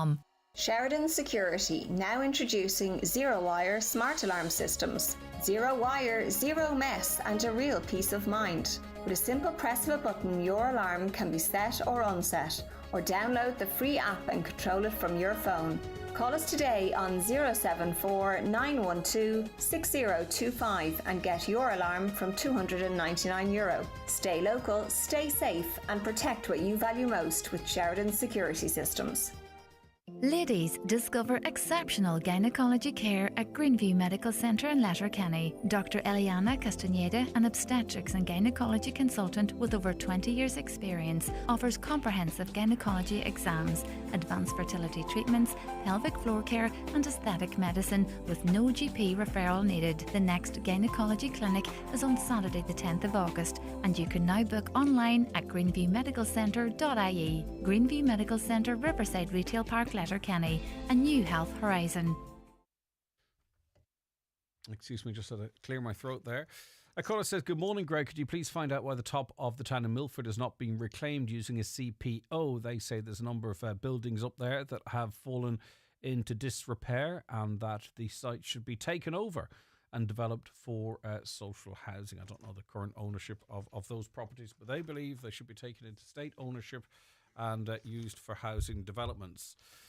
Hi, Greg. Yesterday you had a single mum from Buncrana who, after 10 years in her rented house, was being forced to leave because the landlord was increasing the rent by 140% from the current $540 a month to $1,240, and no one seems to be asking the question, what's really going on here? In the United States, it's been effectively an open-door policy since the start of the Biden administration to allow several million illegal migrants into Texas from across the Mexican border. This is all supposedly illegal under American law, but nothing's been seriously done to address it. The reason is in large part globalization, to force domestic housing rents way up and to keep wages as low as possible, with new migrants willing to work for anything they can get just to survive. The same is true in Ireland. Ireland's leaders have been advertising to the world, come to Ireland and everything is pretty much free, which, I mean, I respect your view. I dispute some of it, but that's be that as it may. So the end result is that the Irish government wants to force housing rents up to benefit the landlord supporters, and everyone is happy, except the poor, like the mum in Buncrana, along with her children who suffer. So it's hard luck to her by the authorities, very sadly. But that being said, there's some statistics in one of the papers today that points to ownership, landlord ownership. That paper has gone walkies on me. But I think it's something along the lines of 50% of landlords are private. They're not the people that you talk of, the supporters. And I get there's a theory out there in relation to that. Just a lot of it doesn't stack up. And also, people be incredibly critical of governments and say they're ineffective, yet believe they're capable of these remarkable global plans. But anyway, be that as it may. Court access orders are broken all the time in family law courts. No repercussions, believe this listener. False allegations are cleared all the time in family courts. No consequences for those who destroy a mother or father's life and relationship with a child. Victims too often treated like criminals. Wake up Ireland. Legal system is a joke to many. Right, Kieran's with us. Hiya, Kieran. Good morning to you, and thanks for taking my call. Yeah, before we get to the thrust of your point, I think it's in support of Mark English, and we spoke to Patsy McGonigal soon after he ran the race of his lifetime, qualified for the semis of the 800 metres at the Olympics. Presumably you're an athletics fan, are you, or a big supporter of Mark English, Kieran? Well, he's a local man. I would be very proud of him. I'm no relation. I've never spoken, unfortunately, to the man. But I hold him in such high regard that I'm so disappointed in the town of Letterkenny that haven't got behind him and put up some kind of bunting, some kind of good well wishes, or something to support a man that's competing at such a high level and representing us and has done for so many years. I'm so disappointed. I don't know who. I know what the blame game can be, but I just think somebody needed to do some little thing. They have done it around his home house, and fair play to them, and the people and the neighbours have done a nice little gesture there. But I think the town lacks that wee bit of support, unfortunately. I wonder who might be responsible for that, for doing that type of stuff. Say down around Kelly Harrington's hometown, is it the local authority? Is it local community groups, Kieran? I don't know, but one way or other, you believe there should be more of a celebration of what he's doing over there. I think it should be recognition. I mean, there should have been, okay, thanks, GAA do very good work there. They put up signs there when Donegal are competing, and so do St. Eunan's. Now, I know he's not the local athletic track or club, he's Finn Valley, but still, I mean, he's done a wonderful service to the county for so long, and I'm sure that somebody could maybe do something. I'm not in a position to do anything myself, so I would love to see somebody putting up some little gesture to recognise what he has done for us. But what would it look like? Would it be the national flag, the county flag, banners? I suppose maybe that's the issue. How do you sort of, is it good luck, Mark? I don't know. What? So yes, something even as simple as that, maybe his photograph and just a little sign say good luck, Mark, or maybe a flag with it, or Olympic, the gesture for the Olympic emblem. Yeah, I get something. you. Just something. Because we're all incredibly proud of him, of course. Well, that's what I would have thought, and that's why I'm so disappointed. I mean, it's not that there's loads of money going into Letterkenny. You just have to try and get in there on a day. You see how much money is being spent. So surely somebody would have some little thing. It wouldn't cost, I'm sure, very much to put up some kind of a little signage to say, look, we're proud of Mark, and good luck to him. And he did wonderful work yesterday. Regardless how he gets on now, he's done amazing work to get to where he is at the moment. And I think I'm really disappointed that nobody has put up some type of little flag or something to say, look, Mark, we're fully behind you and we support you and we're very proud of you. I wonder, is there much in and around the Finn Valley? I haven't driven through it for a wee while. I haven't seen much. But as you say, that's his local. That's the club he chooses to run for. I wonder, is there much around that area? I'm not sure. I'm just thinking about this man leaving whenever he left to go out to Derry Road on his journey to the Olympics, and not even a flag or not even a gesture to say, look, Mark, good luck. Yeah, I get you. And you're not looking for much. It's just some recognition, because what he's doing is amazing. But it is interesting how, obviously Kelly Harrington has done amazing stuff. And we know that, but we saw two court rowers do fantastic as well, and they had to scam a lift off, not scam a lift. They had to get a lift off someone who was sitting beside them on the plane to head home to Cork. So I suppose it's different competitors are treated different ways. All right, Kieran, but what you're saying is get something up, saying well done, Mark, or you're doing us proud, Mark, or recognise his achievements. It's kind of late now. It's a bit late now. It's just I'm just thinking that I mean, it's not often we have an Olympian in our presence, and if somebody put up, even at this late stage, just put up something to say, look, Mark, by God, you are a wonder, and you're some asset to our town. Well, we can always send the tape of you saying that to him. And, no, but I get where you're coming from, Kieran, and you are right. It's a remarkable achievement. 220 athletes from all around the globe, and he's there in the semi-finals. All right, Kieran, listen, thanks very much indeed. I appreciate your time. Take care of yourself. And you too. And hope Mark does extremely well tomorrow. Fair play to him. Indeed. Super stuff. Right. Owen O'Brien's the Sinn Féin spokesperson on housing. He's with us now. Good morning, Owen. Thanks for your time. Craig, thanks for having me on. Right. You recently launched Sinn Féin's Affordable Homes Plan, promising to bring home ownership back into the reach for working people. And it will also, you say, will deliver affordable homes to rent. So I suppose, what's different in this plan to sort of what's already there? Well, of course, the first thing is any of your listeners who are either paying rising rents or trying to buy a home will know the cost of renting or buying is just increasing quarter on quarter and year on year. It's never been more expensive to buy a home, never been more expensive to rent, and renting is more expensive than buying. And contrary to what some people think, this isn't just a Dublin or Eastern Seaboard problem. There's a real housing crisis in the Northwest and in Donegal as well. Over the last 5 years to the end of this year, the government won't have delivered a single affordable home to rent or buy in Donegal, and in fact most of the northwestern counties. And their social housing has been far, far too low. So in September, we're launching a comprehensive alternative housing plan. We've accepted the government's own Housing Commission recommendation that to tackle the crisis, we need to deliver at least 300,000 public and private homes over the next 5 years. And what we launched last week, and people can see the detail on the party website, is within that 300,000, we want to deliver at least 50,000 genuinely affordable homes for people to rent or buy. What's the two differences with the government's plan? Well, first of all, we want to deliver affordable homes on a scale this government isn't even trying. But crucially, those homes themselves have to be genuinely affordable. You have houses in my own constituency delivered under Darragh O'Brien's Affordable Home Scheme. The all-in purchase price is €425,000. Sure, you get to enter at a purchase price of 325, but you still have to ultimately pay the state's equity back of 100 grand. That's not affordable.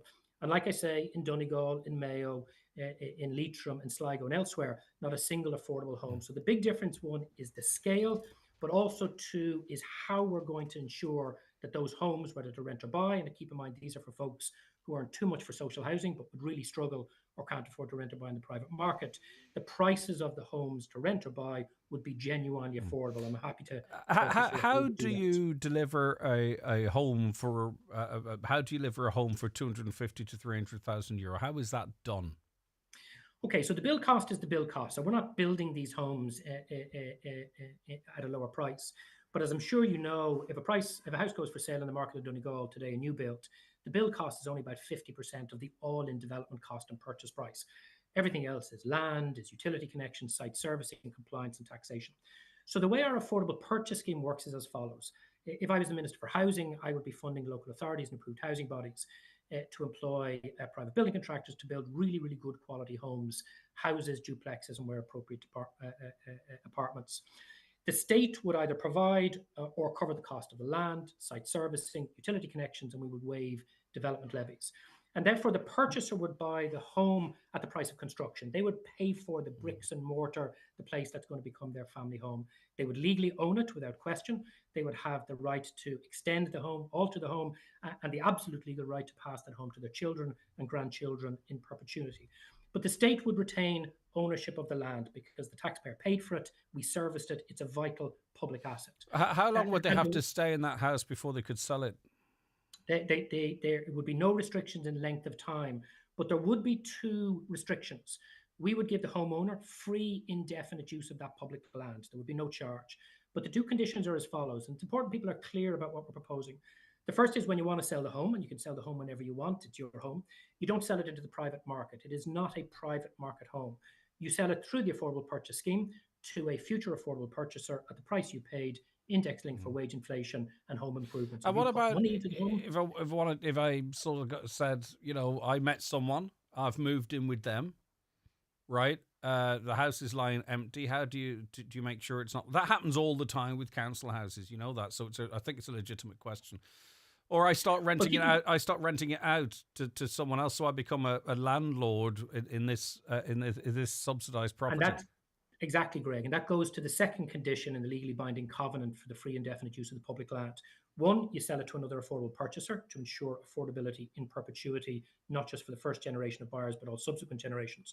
But also, two, you can't rent it out in the private sector. If, for example, you need to move out of the property for some time, maybe you have a job that takes you abroad for a couple of years, you can rent it out in the council's affordable rental scheme. Again, for folks above the threshold for social housing, you do make a benefit from that, but it's not the speculative rents in the private rental sector. And what we're trying to do here, Greg, is to create a new form of tenure, particularly targeting people who today simply cannot afford to buy a home of their own.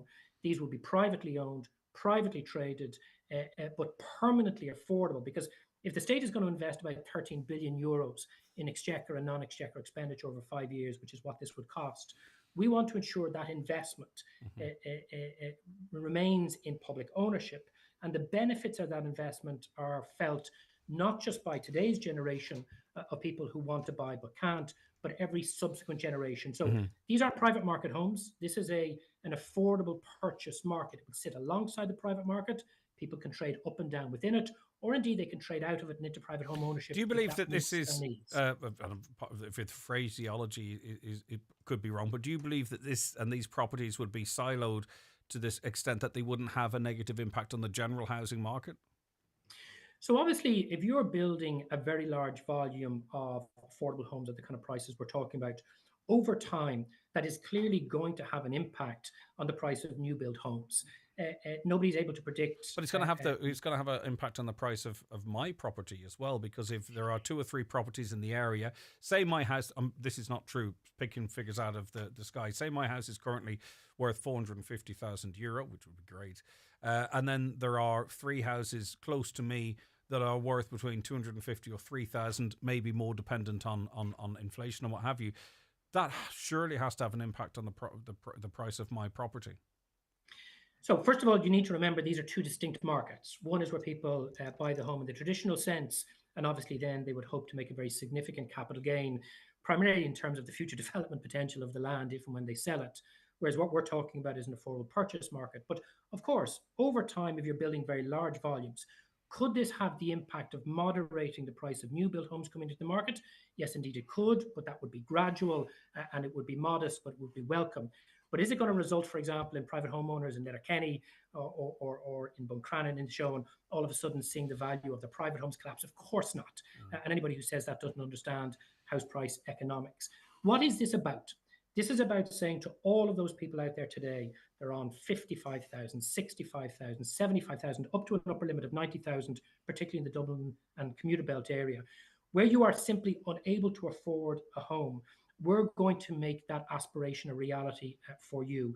It's a new model of tenure. It'll take people a little bit of time to think about and get their heads around. But part of the problem with our housing system at the minute is you have a small amount of social housing. You have a diminishing amount of private home ownership, as we know from the census, and a growing, expensive and insecure private rental sector. We not only want to grow the social housing sector to meet the needs of people on council lists and HAP and RAS and people are homeless.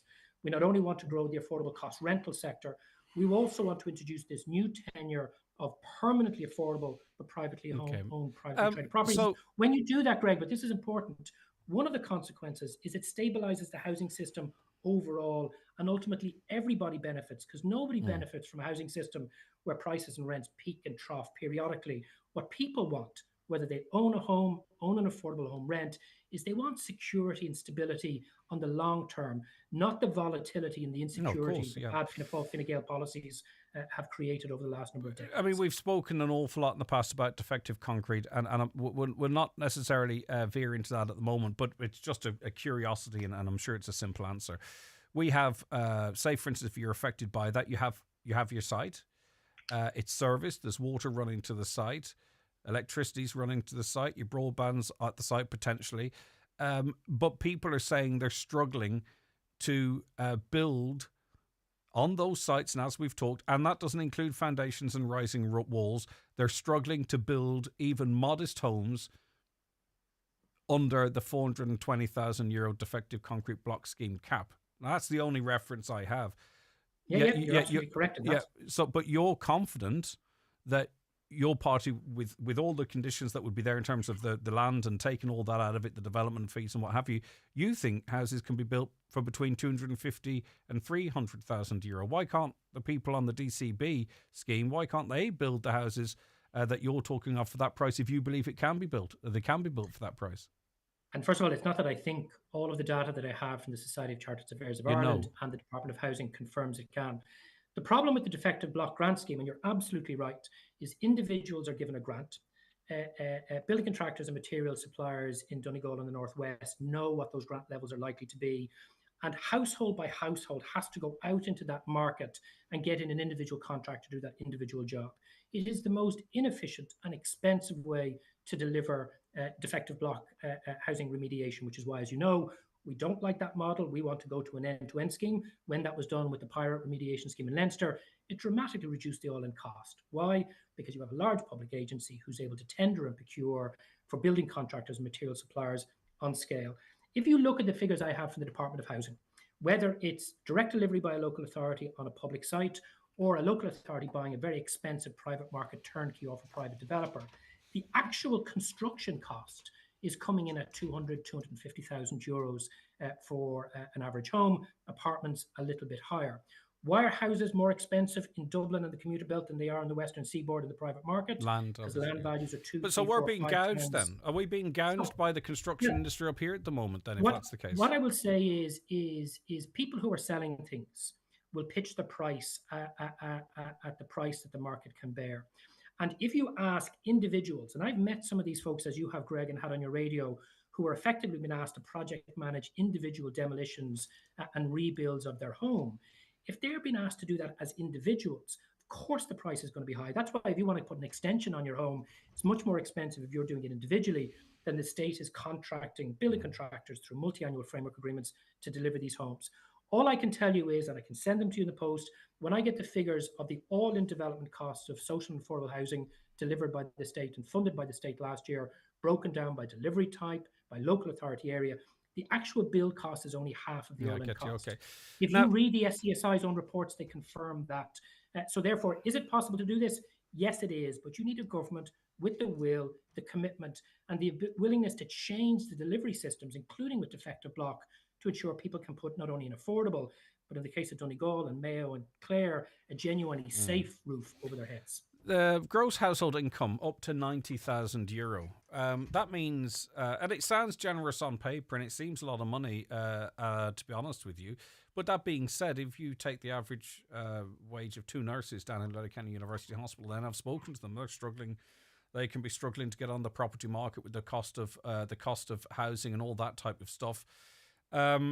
They would be over it if you use the average figure. They'd be over it by something along the lines of €4,000 or €5,000. So two nurses down at Letterkenny University Hospital who can't, say there were a couple who can't get on the housing market, won't qualify for this scheme. They're going to be in that limbo. They're going to be just over your limit, so they can't apply for this scheme. And they're probably going to be, as far as a bank is concerned, 20 or 30,000 euro short in income to buy a 450 or 450,000 euro house on the open market. So first of all, obviously, when you're putting an income threshold on it, what you're trying to do is make sure you capture all of those people who would struggle to buy on the private market today. And in fact, the income limit changes over time depending on what's happened with wages and house prices. But actually, when you look at the average incomes of people purchasing homes at the moment, in fact, particularly in the likes of Dublin, they're hovering in and around the €90,000 mark. So what we want to make sure is the money, because ultimately this is public money, taxpayers' money, it has to be targeted. It goes to those people who are locked out of the private market at the moment. The policy has a commitment to review it annually in conjunction with information from the Central Bank, the CSO, and the Banking and Payments Federation. But keep in mind, those two nurses you're talking about would be mid-career nurses. Nurses at the early stages of the career would come nowhere close to a combined income of 90,000 gross. And in fact, our scheme captures about 80 to 85% of working households. Obviously, folks on very low incomes won't get mortgage credit. So we believe this is a fair way to do that.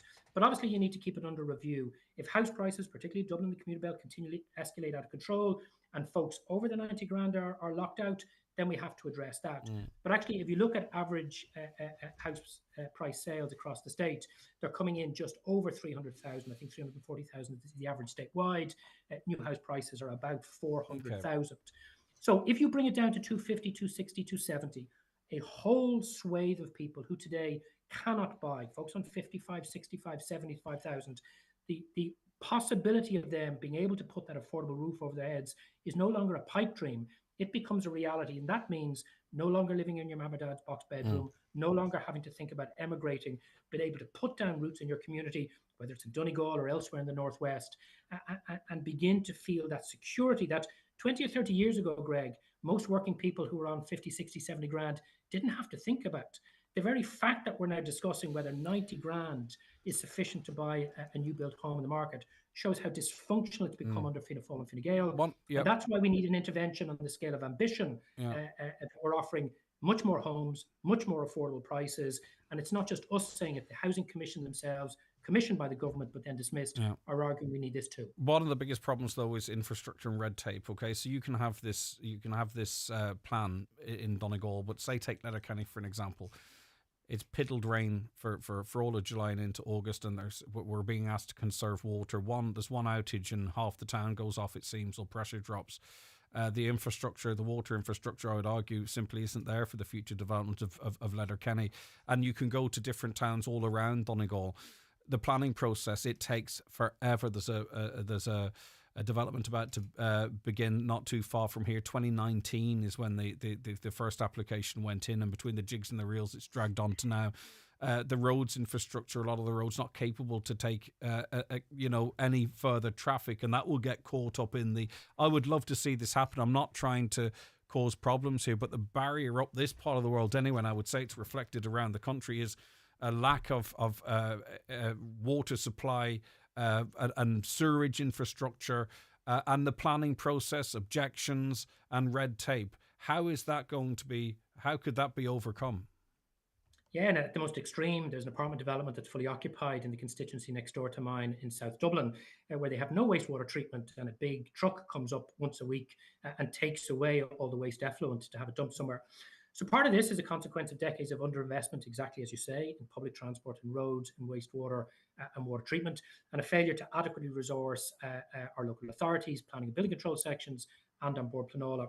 When we launch our comprehensive alternative housing plan in early September, Greg, we have a lot to say about planning and planning reform and resourcing, a lot to say about how we align the capital investment programs, particularly of the enabling public utilities and private and residential or private and public residential developers, and also how we tackle some of those other deficits. So I'm not going to give you the detail of that today because we're focusing on affordable housing. Happy to come up in early September and go through all of that, because you're absolutely correct. I was in with the chief executive and the senior capital team in Uisce Éireann only 4 weeks ago. For them simply to deliver what's in the current government's plan, they're already saying they need several hundred million euros more a year. That's before we get to not just Sinn Féin's ambitious plan, but the Housing Commission's proposals as to what's required. And some of this is about utilising the investment we have better. Some of it is about increasing the investment, but also crucially, creating statutory mechanisms that force all of our public agencies, then our local authorities and our public and private residential developers to align and deliver their capital investment programs together. This is actually about taking the politicians and some of the civil servants out of the equation and letting the people who understand how to deliver roads, how to deliver water, and how to deliver homes the space and ability to do that, obviously with proper oversight. But it's about actually, in many cases, getting out of the way and allowing good quality development to happen. Just a couple more things. I think recent, I don't have them in front of me. I think recent commencement figures were released. They're not terrible. There's but a lot in Leinster and Dublin. That's fantastic. But I'm going to be parochial on this. I'm not really that interested. I want to see what's happening up here. How do you make sure there's a regional spread? Is it by giving the powers to the individual councils? And are you satisfied that, you know, the likes of Donegal County Council, which has effectively had to have the housing agency come in to help out with the DCB scheme, has the staff and the capability to deliver these Sinn Féin commitments? So, first of all, commencement are down everywhere on the comparable quarter last year, and in fact down in the half year. Industry estimates and policy experts saying we'll probably have the same number of completions this year than we would have otherwise had last year. And that means we're getting nowhere near enough. And it's not about yes to Dublin, no to Donegal. Nowhere is getting the volume of homes and infrastructure that they require on the basis of any objective assessment of need. I think, to be fair to Donegal, and that council has had its problems in the past, I think you have a lot of very, very good officials in there doing a very good job, some of whom are defective homeowners themselves, but they're starved of resources. They don't have adequate building control staff. They don't have adequate planning staff. And like most housing departments, they're being asked to do more with less. Again, when you see our alternative housing plan, you'll see very considerable increased sanctions for staff in our local authority sections. But also, one of the things I've become convinced of in my 8 years in this position as lead opposition housing spokesperson is, in fact, we allow the Department of Housing far too much involvement in the day-to-day micromanagement of a variety of schemes. That's not a criticism of the individuals. They're hardworking, they work long hours, but they should be involved in policy and financial oversight. We need to ensure that the people with the skills and capability and knowledge on the ground, whether the directors of housing, whether the building or planning control officers, or whether the local building contractors, are freed up to do what they know how to do best. The department should not be involved in the micromanagement of a housing scheme in Donegal, no more than they should be in Clondalkin. We need to devolve the power and basically restore to our local authorities the responsibility for, first of all, being the lead agency in delivering their own public housing programme, but also working with private building contractors. I've talked to building contractors in Donegal, private contractors, who build good schemes that the local authority wants to buy. It then goes up to the Custom House in Dublin and it disappears for a year. Some of those homes, I think some of them might be in Gweedore, are still empty over a year on. Yeah. If the council was left to make the decision, they'd have been bought, they'd have been tenanted, families would be living in those homes today, and that private building contractor would have the money and would be off building the next development. Instead, everybody's in limbo. So some of this is just reforming the system, allowing the people who know what they're doing to do what they do best, and ensuring then that the role of government and the civil service is to ensure the policies adhere well, listen, there's a lot of work to be done to get people back actually building in this county, because with some things that have gone on, they're choosing to get the work elsewhere. But finally, you know, we've had actually quite decent figures, and it's off a very low base in terms of commencements and what have you. I think my speculation is, I think a lot of that is down to the defective concrete blocks, is down to the derelict grant scheme. You know, we're seeing a lot of old farmhouses and what have you being brought back into fruition, and there are people that believe that needs to be tinkered with to make it more effective. But just in relation to that one scheme, which is the most, it's popular most in Donegal, right? So that's why I'm bringing it up. Would this affordable homes plan run alongside things like that there, if you know what I mean? Because there are some things that are in there at the moment that the government, some would say, look, it's not a bad scheme, it's doing well. There could be some fear that good schemes could be lost to make way for Sinn Féin's affordable housing plan. Yeah, and there's nothing wrong in principle with the vacant and derelict homes grant scheme. Contrary to what the minister keeps saying publicly, we've never opposed it and we wouldn't scrap it. What I will say, though, is, and I'm looking at the figures for this year, right? There's only been 10 drawdowns so far this year. A lot of people are interested in the scheme. A lot of people are applying for it. But actually getting your hands on the money is very hard. Why? Because one of the fatal design flaws is that you don't get the money as the work has been undertaken. You have to pay for the work yourself in advance, and then you claim back the grant. Well, if people had the money in advance, they wouldn't need the grant. So we need to move to stage payments, but we also need to support our local authorities. In addition to the vacant and derelict homes grant, our local authorities to be much more proactive, to go out and acquire on scale vacants and derelicts, refurbish them, and then put some of them into affordable purchase, affordable rental, and social. All of the 300,000 new homes that we need don't need to be built from scratch. We have a lot of dereliction and vacancy, particularly in our urban cores in the east and southwest, and in rural counties, including your own. And if we make it easier for our local authorities to bring vacants and derelicts back into use, it's not only good for the built environment, it's not only good for the rural environment, but we use less embodied carbon, good for tackling climate change, and ultimately when you do it at scale, it can be more effective. So all of those new homes don't have to be built from scratch. And in Donegal and in Mayo, those areas that have a higher percentage of vacants and derelicts, a lot of the new public homes would actually be acquiring, renovating and reusing those, and the vacant property refurbishment grant would continue. Because that also, what it does is it seems, and I hope it does, it's a way of actually breathing life back into communities all year round. There was a review of it in May, actually. I don't know what May or June. I'm not sure if that review has been published yet. But anyway, okay. Listen, thanks. You're very generous with your time. I do appreciate it. Quite a lot to go through there, and good to get across as much of it as I could. Owen O'Brien, thanks very much for your time. Good to speak to you, Greg. Right, take care. Thanks. All right. And Owen is the Sinn Féin spokesperson for housing. Any views on that? Let us know. 086 60 25,000. Glan Anya Chornta has part-time vacancies at the Clohan Day Centre for carers and kitchen staff starting in August. Previous experience is an advantage. Email isaacbuttcenter@gmail.com for job specifications.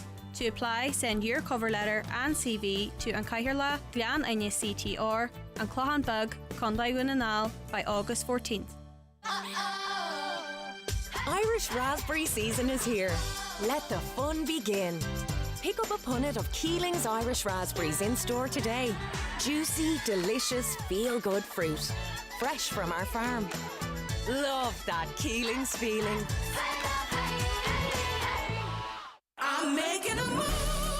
Looking for real choice? Leave diesel behind and make the move to Toyota Hybrid Electric at Kelly's Toyota Letterkenny and Mount Charles. World-leading hybrid electric technology, lower emissions driving, with the widest choice of hybrid electric models from Ireland's best-selling car brand. With flexible payment options available, make the move today at Kelly's Toyota Letterkenny and Mount Charles. Toyota, built for a better world. It's time to transform your smile with the help of Blue Poppy Dental Letterkenny and Donegal Town. Their expert team offer orthodontics, teeth whitening, implants and composite bonding all in-house. Start your journey by calling 074 97 40404 or easily book your appointment online at a time that suits you through their user-friendly patient portal at bluepoppydental.com. Blue Poppy Dental and Orthodontics Letterkenny and Donegal Town, proud supporter of the Donegal LGFA football camps. Is the appearance of your staff important to your business? It's the first point of contact for customers when entering your premises. At C&M Embroidery in Letterkenny, they have a huge range of clothing covering all areas of the workplace. It's widely known that customers warm to and trust employees that present themselves well. Have your company name embroidered or printed on all your work uniforms. Contact C&M Embroidery on 07491 28097 and get your staff looking their best. An bhfuil tú a dahónaí in anal, an bhfuil tú géirí uasálann el gan an bank a bhrisú, Tá Big Red Cloud a báirt le KW agus bordeidethe agus áilíne win anal ag cur sraid cléir áilíne a leor chamad agus péróla sír náisce sé sír náisce ar foiil. Tá ga cursa ar foiil ar líne le schedule fólama sa lupa ag amana a tá fórsinna ditse. Cur an Big Red Cloud ar chumas fólamóí ná bhfuil éon álas acu ribh seo uasálann el I béróla agus contais. Cláirí inniu ag bigredcloud.com/antásaí training. Sír náisce, jefnithe agus janta ar de luas féin. A thuir tugat ag ETB win anal. The M&S sale is here. Get up to 50% off across clothing, home and beauty. Shop in-store or online at marksandspencer.ie. T's and C's apply. iMotors are now carrying the largest range of pre-owned cars in the Northwest. Don't settle for just any car. Choose the one that suits your style and budget. Visit imotors.ie to explore our extensive range with 20 plus brands to choose from and find your next car today. Or call into our showroom in Letterkenny or Malin. iMotors, fearless generation. How we use electricity can be smarter, cleaner and greener. At Electric Ireland, we can help guide you there. You see, our new Net Zero Hub has all you need to know about smart meter plans, EV tariffs, solar panels, and much more. Making your usage clearer, your trips greener, your home cozier, and your world brighter. Find our Net Zero Hub at electricireland.ie. Letterkenny Summer Sessions Festival in association with Highland Radio presents Family Fun Day. Sunday 18th of August, 12 to 3:30 p.m, The Big Top at Kiltoy. Megatunes, mascot concert, Cullen's Fun Fair, face painting and much more. Tickets only €10 or family of 5 for €40. Tickets at summer-sessions.ie or pay at the festival site box office. Sunday 18th of August, 12 to 3:30 p.m. Highland Radio weather updates brought to you by McElhenney's. Support a local Donegal business with McElhenney's. From fashion to home essentials, find everything you need for any occasion. Shop McElhenney's Ballybuffet for quality you can trust. Okay, the weather forecast. I don't have it open, but I will get it open now. It's not great anyway. It's murky. I don't like when the word murky's in there. Let me get that weather forecast for you. We've got some music and conversation coming up for you after 11, by the way. We have Christina Korina. She moved to Donegal from Ukraine 2 years ago. She's going to play a 2-minute piece of music for us, but also talk about her work in childcare and as a composer and pianist. But the weather, dull with scattered outbreaks of rain and drizzle occurring through the day. Some heavy bursts this afternoon. Some late sunny spells developing locally, though generally murky. Humid with highs of 17 to 20 degrees. And from tomorrow onwards, I mean, we're not going to get the best of it in the northwest, but we are going to get a spell of weather that's probably slightly better than we would be getting currently. Government contracts go to the lowest contract, but the government never checks if the lowest tender is paying the SEO rates and contributing to the CWPS pension scheme. Right, okay. A caller believes Sinn Féin is totally against builders and landlords. I'm sure they dispute that, but that's your view and you are entitled to it. Why does Sinn Féin build all those houses? Why don't they? After all, they are the wealthiest political party. That comes in from Grace. We're talking about a €13 billion plan, Grace, and I don't think they have that money.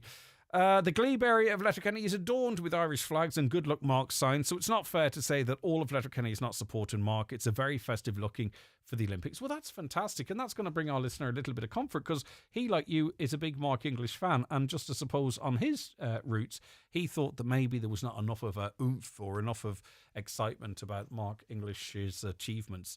So you're all on the same page, but nice to know that the Glebe area of Letterkenny is adorned with the beautiful Irish flag. Okay, we're going to take a quick break because Donald's going to rejoin us with news very shortly.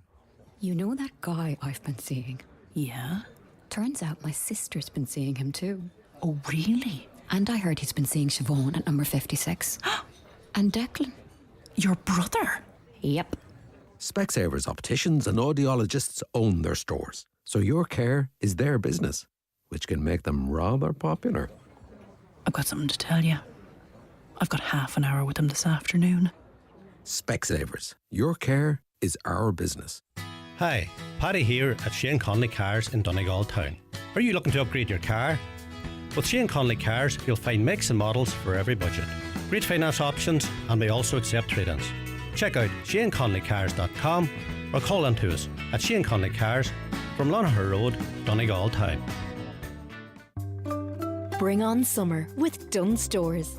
Fire up the grill with 3 for €10 on a range of meat and fish, like succulent ribs, chicken, flaky salmon and juicy beef burgers. Served in fresh buns, rolls and wraps. Mix and match 3 for €3. And a range of delicious sauces, only €1.50. Plus, you can save at the till with a 10 off 50 grocery voucher. Dunnes Stores. Always better value. Terms and conditions apply. Voucher can be used for next grocery shop of €50 or more.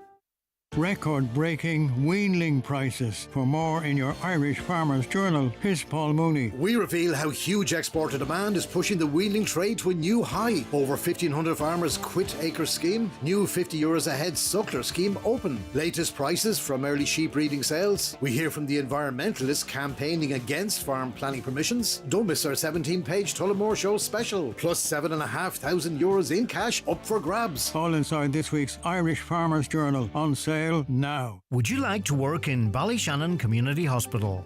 The HSE in Donegal have a number of exciting job opportunities that they are now looking to fill in Ballyshannon Community Hospital. In particular, multitask assistants and healthcare assistants. These positions are permanent and full-time. Why not make your next career move with us? For further information on any position, please contact the HR department by emailing recruitdonegal@hse.ie or by calling 074 9191 715.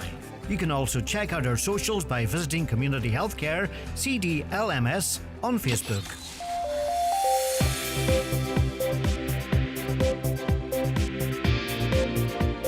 With all the stories that matter across the Northwest, it's Greg Hughes on the 9 to Noon Show on Highland Radio.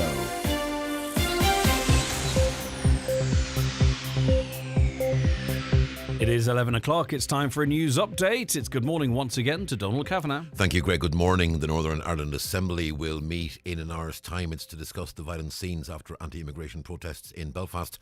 Hundreds attended an anti-racism demonstration in Derry last evening. The sod's been turned on phase 2 of the Burton Port Regeneration Project by Minister Charlie McConalogue. It'll run in tandem with a scheme to refurbish the quay wall there. However, one of the local councillors who attended the event says there is still a problem with raw sewage entering the water, and that needs to be addressed by Uisce Éireann. Donegal County Council is preparing to demolish and rebuild a publicly owned defective block-affected apartment building in the Carnamugga area of Letterkenny. However, it's not being done under a social housing redress scheme, which hasn't yet been finalised. The scheme, when it does come on board, will not include apartments. A local councillor in Letterkenny says that must change and the whole system must be re-examined. Donegal's 3 driving test centres had pass rates which were above the national average in the first 6 months of the year. Figures published today by the Irish Times show between January and the end of June, Letterkenny had a pass rate of 60.6%, the test centre in Donegal Town had a pass rate of 59.8%, while Buncrana had a pass rate of 58.8%. Questions are being raised about the power of the media regulator to crack down on harmful posts on social media. The Taoiseach says executives at social media companies could be held personally accountable for such content on their platforms. Commission the Man is currently working on a code of conduct for such companies. And if you spot a motorist driving irresponsibly, you can now report it online. A new service is being launched on the garda.ie website today to allow people report bad driver behaviour. The online reports are logged by staff at the Garda Information Services Centre, who then forward them on to the superintendent in the relevant area for further investigation and assessment. And we're back with news headlines again at 12 noon. Donald, thank you very much indeed.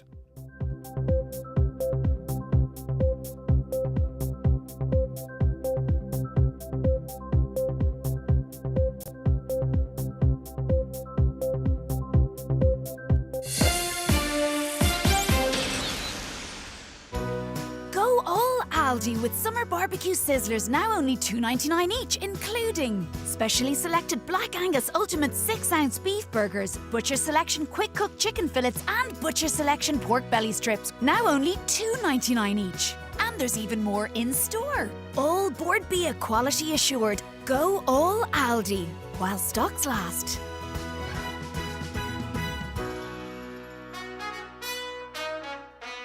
Now it is time for Your Voice, Your Community. We're joined on the programme now by Christina Karina, who moved to Donegal from Ukraine 2 years ago. And we're going to hear Christina play a little piece of music a little later on, but we're going to have a conversation first. Christina, a very good morning to you.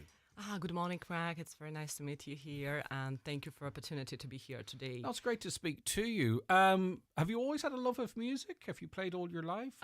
Yes, actually, I just come from all my family is musician, and my grandmother, she was instilled in me love music, and I was playing music for 3 years old, and I composed for a very young age, and the music always was in my heart.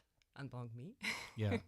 And when in Ukraine, did you perform, and in what sort of settings did you perform? Yes, I was performed, and I have a gradation musical school, and I'm actually a teacher of music, and I have finished jazz and pop faculty in college, and I actually was myself organizer of different events and concert in Ukraine in my city, Odessa. Is it mostly classical music or exclusively? It's more my background is classical, but also I play jazz, and I was used to play it. But I have small kind of break in my musical life and career because of some family circumstances and marriage and birth of my child.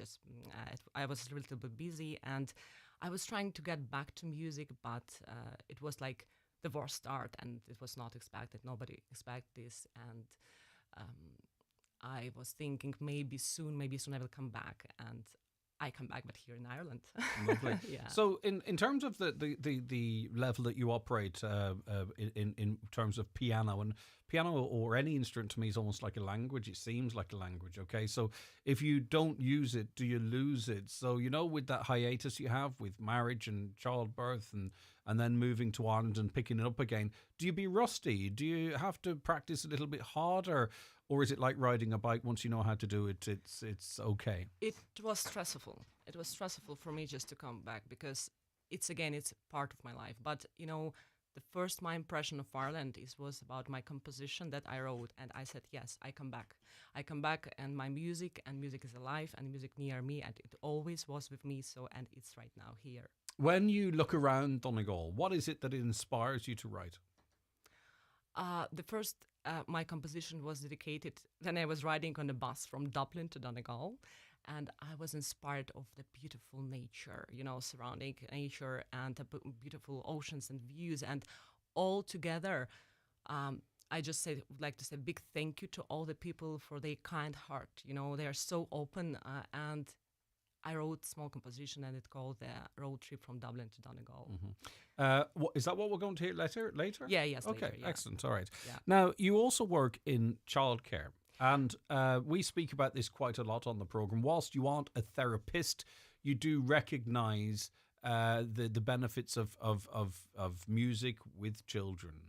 Are you able to incorporate both? I just would like to mention I'm not a doctor. I'm not That's a doctor. okay. You don't I'm have not to, a therapist. Christina, relax. You don't yeah. have to worry about it. Yeah. We're talking about your love of music and children. Yeah, Okay, yeah, that's yes. true. You know, like I will try to explain. In Ukraine, when I was like working in the musical school, I see the children like they just go there just only because the parents would like them Mhm. that they play, you know. Mm. And for me, it was like just to push them. It's not a good idea. mhm. So I was trying to get them some kind of be like playful in the playful manner to give them this way, you know. And I'm trying to create this atmosphere with the IQ games. So I'm trying to involve and provide some different unique techniques Mm. to include and not only talk about the music, but something more than music. So in this perspective, it will be just make for them well-being and mental health to provide them more, and just general knowledge that they will be using. But if they then happen to fall in love with an instrument, or to Yeah. say, Christina, please, how could I learn to be as good as you? Then that's great too. Yes, of course. Yes, definitely. And, you know, I was volunteering here in Family Resource Center in Donegal Town, and I talk about the traditional Irish music, about the traditional instruments. And I was wondering that a lot of children didn't know about even Enya. And I said, oh my gosh, I have to talk about these with children more, and I can do this. And just to collaborate and involve more different techniques, like as I said, like both handwriting I provide in my center, and at the same time music, and talk about the traditional Irish music and the harp and different all this combined for them, like general knowledge that they can receive, and including, of course, the love for my music, because this is my first thing that I would like to share this. Is music very important to Ukrainian people generally? Because I do remember in the early stages of the invasion of Ukraine that one of the things people seemed to try and hold on to was the ability to perform, or the ability to entertain. And people will remember, I think there was a concert in a subway station or something along those lines. So because obviously in the worst of times we go to what comforts us, and I was just curious to ask you, is music particularly important to Ukrainian people and their culture? Of course, yes, because it's like kind of our way to live. I think, you know, it's where just because music is a universal language, everybody can understand. We don't need to talk English, German, or other languages, but music is the one that we can fluently speak. So it's very important, of course. It's very important. And also, just in terms of your CED Emotional Centre, you've opened a children's club in relation to that. Is that particularly for Ukrainian children who are having to process leaving their home, knowing what's happening there, maybe even having lost loved ones? Actually, yes. Like, you know, it's not only for Ukrainians. I just want to interrupt you. It's not only for Ukrainians. It's for everyone. But the first of my idea was like I was trying to volunteer, and I saw like a lot of Ukrainian children in stress, and music can help them to reduce this stress. This is the one point of view. But in the other hand, I just provide some musical classes, and I prepare students for the Irish Royal Academy here. And it's open for everyone. It's not only about Ukrainians. So yeah, it's of course. Together. Any child can benefit from it. And am I correct in saying you're also organising an event that's coming up? Yes. I just would like to announce a few events. The first one will be actually this Saturday in Ballyshannon at 10 o'clock in Kelburn Pastoral Church. It's a free event, so everybody's welcome. And I will provide there a small kind of different drawing emotions through the music, practices both handwriting, and will be different logical games, singing and music included about traditional Irish music too. So the same part of will be in Letterkenny Central Library on the 15th of August at 11 o'clock. So everybody welcome. I would like to say a big thank you to the Central Library and to Gavin Burke, who just provided me this opportunity to be there. And the next, like the very special event, but there's open to date. There's no date for this event. It's in collaboration with the Meg Crahan.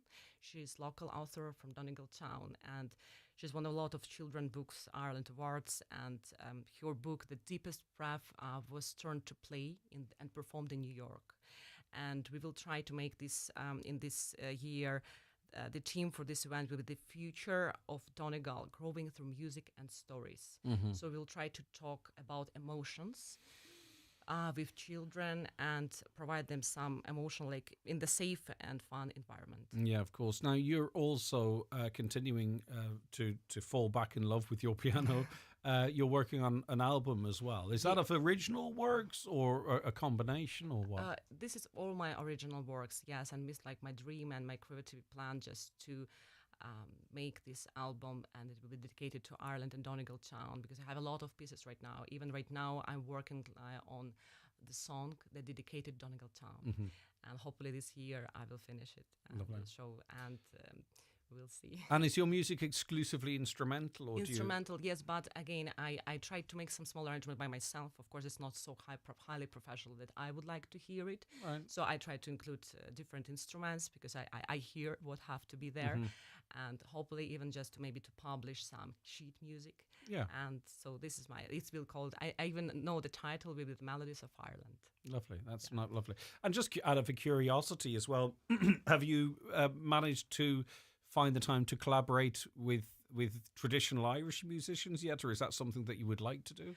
You know, maybe one day, yes, Yeah. because, you know, so many things just right now going on, and I'm trying to keep going on the Facebook and my center and to work with the children and try to finish this album. And there's so only hopefully 24 in hours future, in a yes, day. it's only 24 hours, yes, and my daughter is 5 and 5 months, so I'm trying to keep 5 and 5 months. Yeah, so it's like. Have you it's two okay. children or one? Only one. Okay, well, I thought you said 5 and another. No, that's sorry, 5 no, 5. months. No, 5. Sorry, no, that's not me. No, that would be I don't know how you're doing any of it if that were the No, case. of course. So talk to us about the piece of music. Is there anything else that you want to mention? Yes, I just would like to mention, yes, I had a few performances this year, and last year I was in the St. Patrick's Day.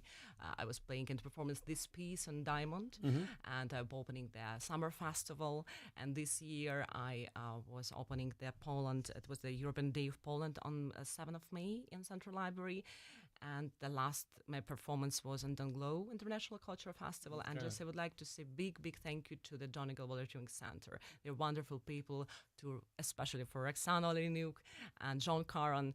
They make a big contribution to the local community, and they try to help to other people and Ukrainians at the same time. So big thank you to them. Okay. And do you want to just play the piece of music, or do you want to talk a little bit more about its inspiration or your inspiration for it? You know, I found a lot of inspiration in Ireland because, I was in Adra. I saw this beautiful white sand. And even I just make a small video. It's in a YouTube channel, my channel about Adra. And I just make it's electronic. It's not classical. It's kind of electronic music. But for me, it was like I said, I haven't the words even how to express how this beautiful nature here, and you're so lucky because you're here every day. You know, if we're talking about the same piece of beach in Ardra, and there are other places around the county, you're walking towards it, and then it just appears, and it's wonderful and it's magical, and I can see why that could be an inspiration.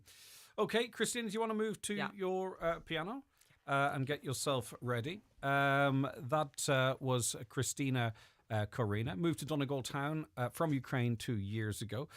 Will be playing a 2-minute piece of music for us right now, which was inspired by Donegal, by Ireland, by a trip on a bus from Dublin to Donegal. And the title, once again, Christina, is? The Road Trip from Dublin to Donegal. Simple as that, descriptive. Simple as that. So whenever you are ready. Yeah, thank you.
Lovely. Really, really very nice. You mentioned your presence on social media. I presume a lot of the information and stuff we've been talking about is available there on Facebook. How do people find you? Yes, yes, my upcoming event you can find on Facebook. The Facebook page is called Children Emotional Development. Okay. Our Instagram, and follow me, please, and you will be updated for the free event. So everybody. And the welcome. date for that other thing that you don't have yet. Yes, Okay. yes, so check out Children Emotional Development. Right. Thank you so very much indeed. It's been lovely having you on the program. That is Christina Corina there, and we'll be back with more in this show after the break. The county's #1 talk show, the 9 till noon show on Highland Radio. Football is back.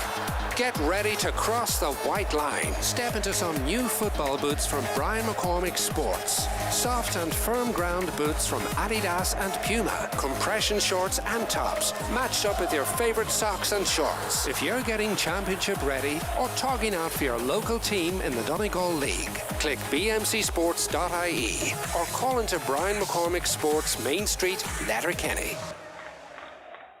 Letterkenny Summer Sessions Festival presents a full weekend of concerts at the Big Top at Kiltoy, Letterkenny from the 15th to the 18th of August. Thursday 15th of August, Kneecap, Casso, The Scratch and much more. Friday 16th of August, Dance Night featuring Brian Kearney, Shugs, Will Atkinson and more. Saturday 17th of August, The Wolf Tones and special guests. Sunday 18th of August, a very special show. Queen, Europe's most authentic Queen tribute, on stage alongside the Dublin Gospel Choir. Go to summer-sessions.ie or Summer Sessions on social media for tickets and all info. That's the highly anticipated Letterkenny Summer Sessions, 15th to 18th of August.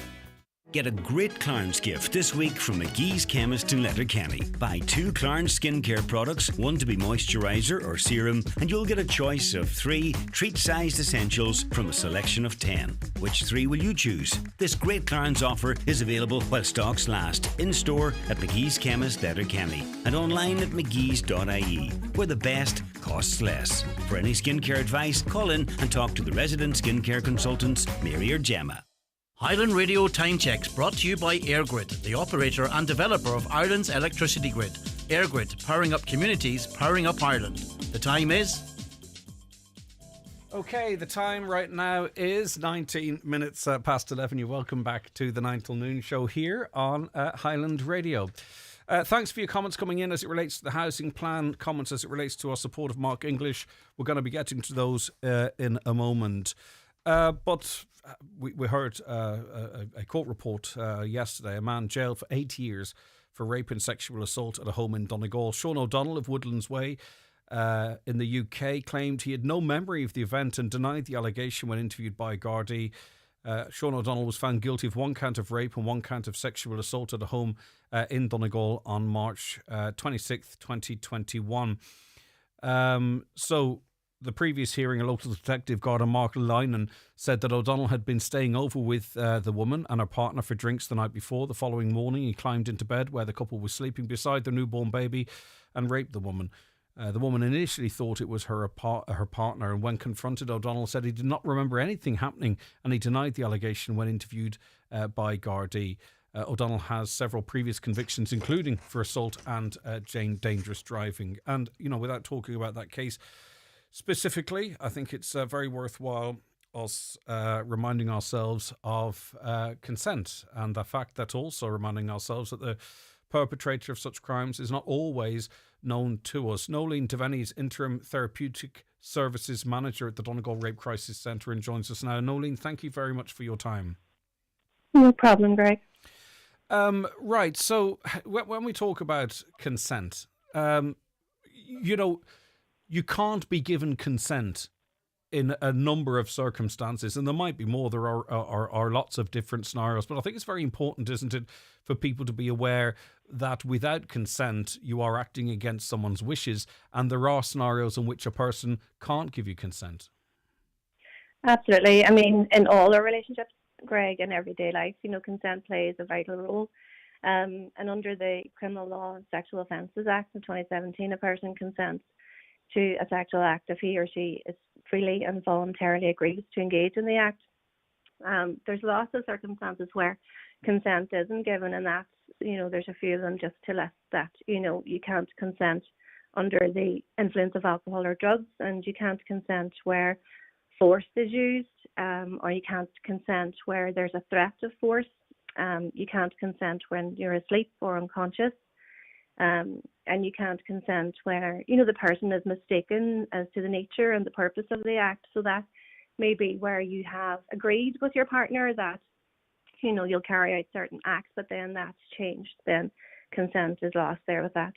So in other words, just to be clear, and particularly for younger listeners here, because I don't think we do enough on this, though we do some on it. What effectively you're saying there, Nolene, is say for instance you become you become intimate with someone, and the expectation maybe from both people was that this would proceed to something else, but one of those people might say, actually, I've changed my mind.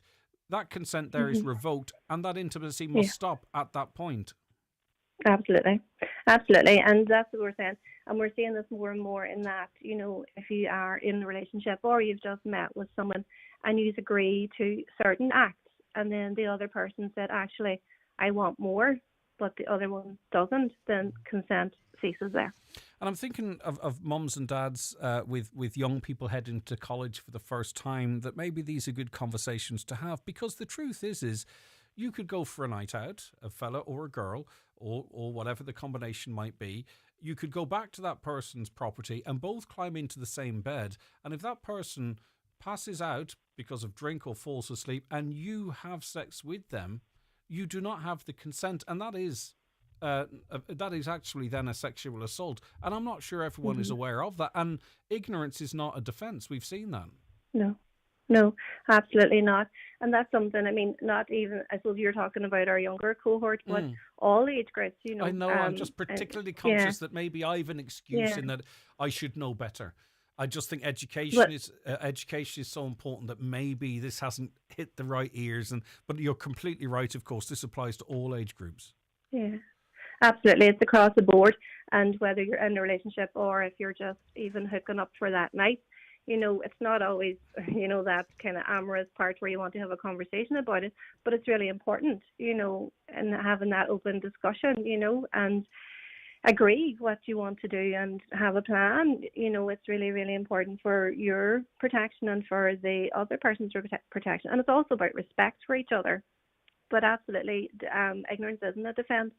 You have to make sure that, whenever you're engaging with another person in a sexual act, that you are both doing it freely and voluntarily, and you both agree. Which might mean an awkward conversation that might ruin the moment. But if that's what it takes, then that's what it takes. I suppose it doesn't have to be a big, deep and meaningful conversation, but, I suppose like in any other instance, you lay down the ground rules and, that's part of it. And I suppose when we're talking about consent and, there's also, we had talked a wee bit about knowing your perpetrator. So if you look at the statistics even from the RCNI for 2022, 46% of perpetrators were known to their victims. It was either a family friend or a close friend or an acquaintance. And 23% was a partner or an ex-partner. And for strangers, only 14% of perpetrators were strangers.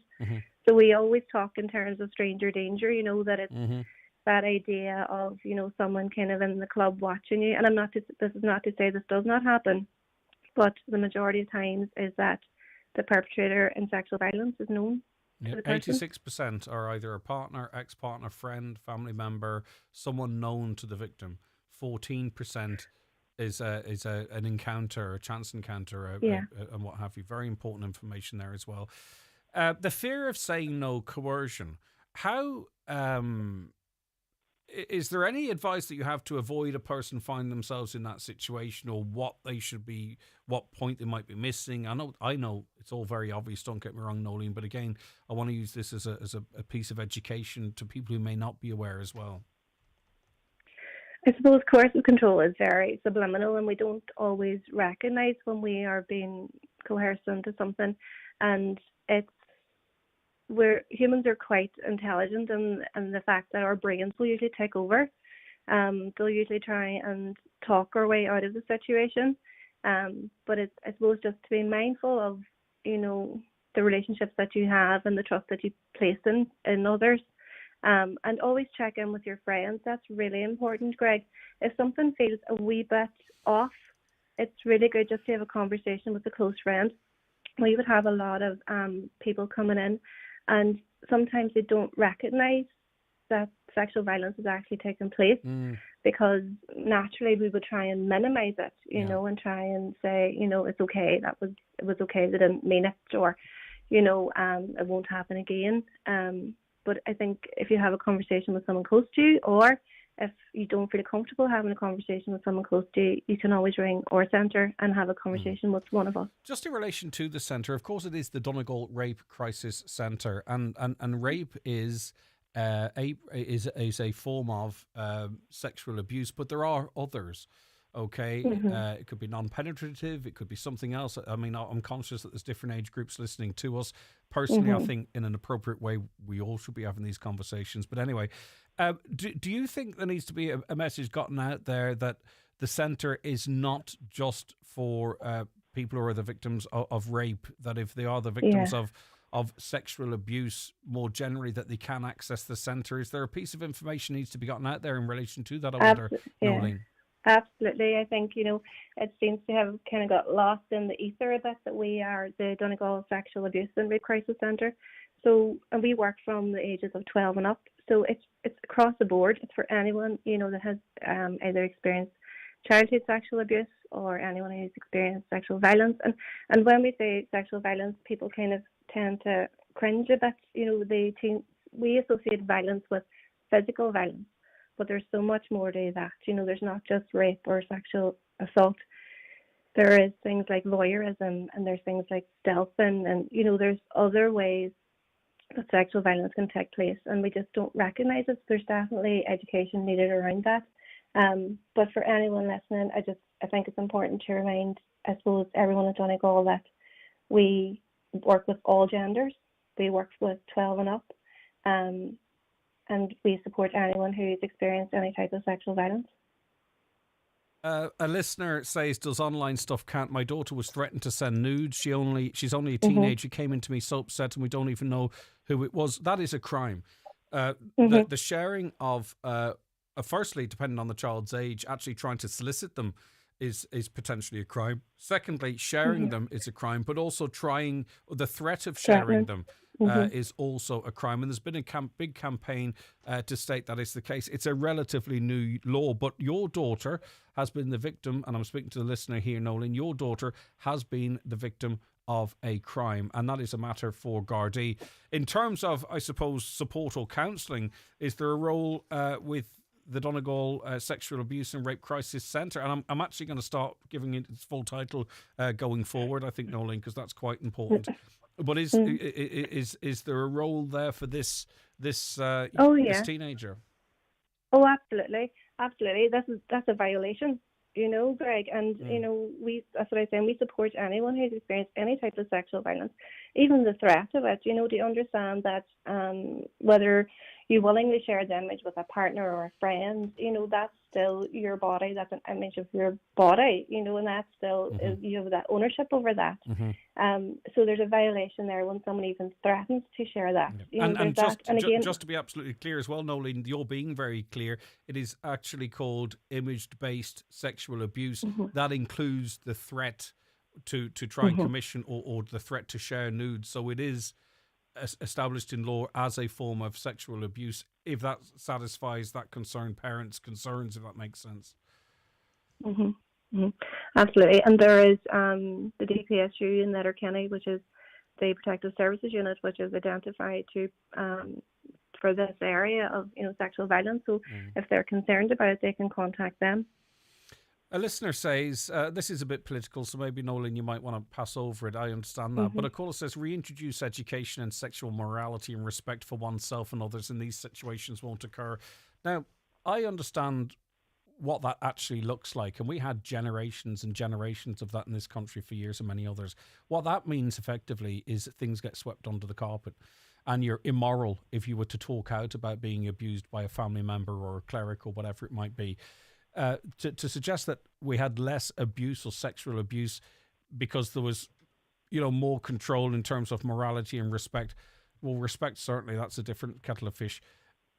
I think it's almost naive and incredibly optimistic to think that if we started educating on sexual morality and respect, that we would see less of these types of crimes. I would just fear that people would be embarrassed or about speaking out in some way or other. We tried that, and I would argue it didn't work very well. Absolutely. I mean, not to talk about morality, but if we even look at the statistics that come into the rape crisis centres, 88% is female, 11% is male, and 1% is other gender. So there is still a stigma associated with sexual violence against males. And I think the only way we can overcome that is by having conversations around it. This isn't about sexual morality. This is about violence. We have to make that distinction between the two. It's not about whether you want to go out and have sex with someone. This is about someone perpetrating violence against you or on you. We have to make that very clear distinction between the two. When we talk about rape or sexual abuse, it's not the sexual act. This is not for gratification. This is about to hurt another person. This is to inflict pain on another individual, which is very different. Okay.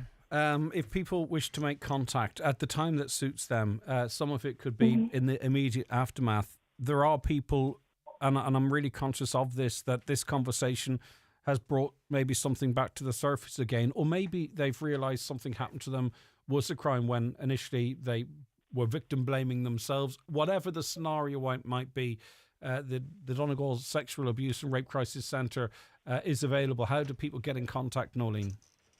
They can call into the centre. They can call us. Our number is 07491282211, or they can email us at info@donegalrapecrisis.ie. And this was, I would like to reiterate, that we are a support service as well as a counselling service. Counselling may not be the first protocol for everyone, Greg. They may just need that bit of support. They may need support in recognising and identifying what actually has happened, and they may need just support and come to terms with that. And we also offer support to the family members, so parents, siblings, partners. They all need support as well because a loved one has just been harmed, and sometimes that's very difficult to come to terms with. I'd imagine most, yeah, indeed. And also, just to clarify as well, that the centre, of course, can support people in their journey, even if they wish to sort of pursue this criminally or make a report to the Gardaí, but that is not a default. In other words, if it is the person who contacts, it's up to them with the support of the centre. They are not automatically triggering a series of events that they might not be necessarily up to or want to at this point. They can still get the help and support in terms of themselves and their own well-being. Absolutely. If they wish to speak to us and not report it, then that's absolutely fine. This is all about autonomy. They can go to the guard if and when they are ready. We also offer, court support. So anyone that is in that kind of in the judicial system already and would need any support going to court, because it's good to have family there, but sometimes it's good to have a stranger. We do court support, and we also do Garda accompaniment support. So if they want just some moral support in reporting a crime, we can do that too. All right, Nolene, listen, thanks very much for joining us. We speak about this regularly, but I think it's incredibly important that we do. Thank you. That's Nolene Devaney, Interim Therapeutic Services Manager at the Donegal Sexual Abuse and Rape Crisis Centre. Does online stuff count? I've just read that one. Aquila says, is it still a crime if teenagers share images among each other? I don't think they know this, and it could cause them to fail a vetting down the line. I'm not sure, because teenagers, there is obviously at the end of the teenage years, there is consent. You can consent to that. Of course, you're an adult. If you're under that age, or if one's 18 and one's 13, there are obviously implications there. I don't have the exact detail. It's very complex. I don't want to mislead, because you're quite rightly saying that people should know this, and if they should know it, they should know exactly what the rules are. So what we might do is do a piece on that, or get the information and get it out there. I think you make a very valid point. Okay, let us take a break. Back with more shortly. Tonight at the 55th Clonmany Festival, there's Nathan Carter. Tomorrow, Friday, don't miss Jimmy Buckley. Log on to clonmanyfestival.com for a full programme of events. The Jive Time show will be coming live this Friday from DMG Motors, Clare Road, Donegal Town, to celebrate the launch of the brand new Cupra showroom. We'll have music, chat and some great giveaways on the day. Why not join us from 2:30 to 5 p.m. and see for yourself the brand new range of Cupra at DMG Motors, the new home of Cupra. Ensure the safety of your team with SafeTech. We have part-funded courses in first aid, people moving and handling, confined spaces, food hygiene, quad bikes, fire warden, IPAF MUPS, electrofusion, welding and machinery cards for Ireland and UK sites. Also delivering online courses like utilities, water hygiene and construction supervisors. SafeTech can deliver group training at your business premises. To find out more, contact safetech.ie today. Are you planning a night out or an overdue catch-up with friends? Visit Sister Sarah's in Letterkenny for a top-class gastropub experience. Enjoy Grill Night Thursdays, Sarah's all-you-can-eat barbecue on Fridays, live sport, weekend music and private function rooms for your special occasions. Sister Sarah's Letterkenny, serving food you'll love from Wednesday through to Sunday. Love the skin you're in at Brennan's Pharmacy Letterkenny, where we can advise you on the perfect skincare routine with top French brands like Caudalie, La Roche-Posay, or great Irish skincare from Pestle and Mortar and Upcircle. Easy free parking across from Costa at the new Dunn stores. That's expert skincare at Brennan's Pharmacy Letterkenny. We're here for you. Councillor Sean Harkin is a People Before Profit representative in Derry. He joins us now. Good morning, Sean. Morning, Craig. How are you? I'm okay. What is your take on what we've been witnessing across in Belfast in Northern Ireland primarily, but across certain parts of England in the recent days and weeks? Yeah, look, I think it's been awful, and the scenes that we witnessed in Belfast last weekend are completely unacceptable. It wasn't a protest, in our opinion. This was a pogrom. It was a race riot, and we had people being attacked in the street. We had people being attacked in their homes. We had businesses burnt down. And the people who are being attacked is anybody that isn't white.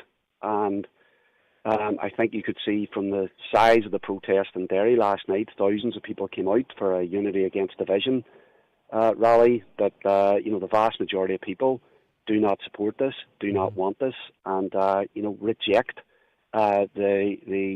reject what the attacks on migrants and refugees and people who aren't deemed to fit in here. Yeah, now we can sort of police these protests out of it and get them off the streets, and I think most people would think that's a good move, but it doesn't actually change necessarily the way people think. And I think what we have seen is it's a minority perhaps, but I don't think it's a tiny minority of people that have concerns, but those concerns actually go to a point whereby, and we've heard some people being interviewed, whereby they just simply want anyone who doesn't look like them out of their country. So, in other words, like what Keir Starmer's doing in England, and what probably will end up happening in Northern Ireland in terms of driving these people off the streets and back into their homes, it doesn't really, I don't think, address what is clearly there, and that's a group of people who are very anti-immigrant or very anti persons that aren't white.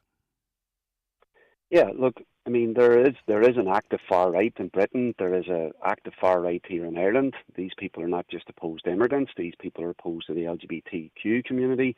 These people want to go back to some sort of mythical all-white Christian society, and they are exploiting, people's grievances. In a sense, there was a lot of conspiracy theories about the pandemic, and grievances about, real issues like the housing crisis, the low pay crisis, the state of our public services.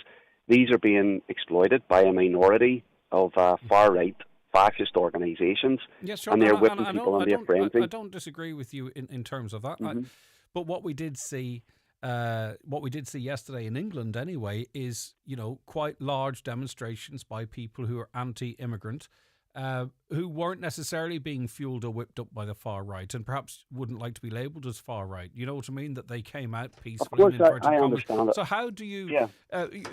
I think our only way forward, right, is if we actually find some common ground and we speak to each other. Because, as I say, we can push it underground and push it onto Telegram and push it into private WhatsApp groups or back out around the kitchen table, but it doesn't actually address the fundamental issues that we have here. Yeah, look, I think that in terms of how we go forward, we need solutions. And I think, first of all, it does have to be said that there are fascist organisations exploiting this and leading this and whipping people up into a frenzy with a lot of misinformation.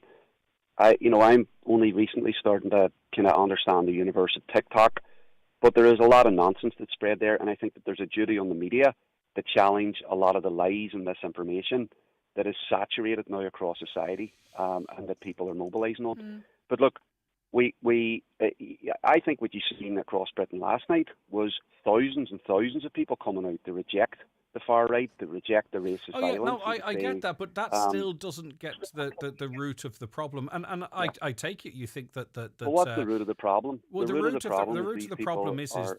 problem is that there's an awful lot of people, Sean, who are struggling with housing, struggling to get access to health, and there's an irony in the health which we can touch on, of course. Don't get me wrong.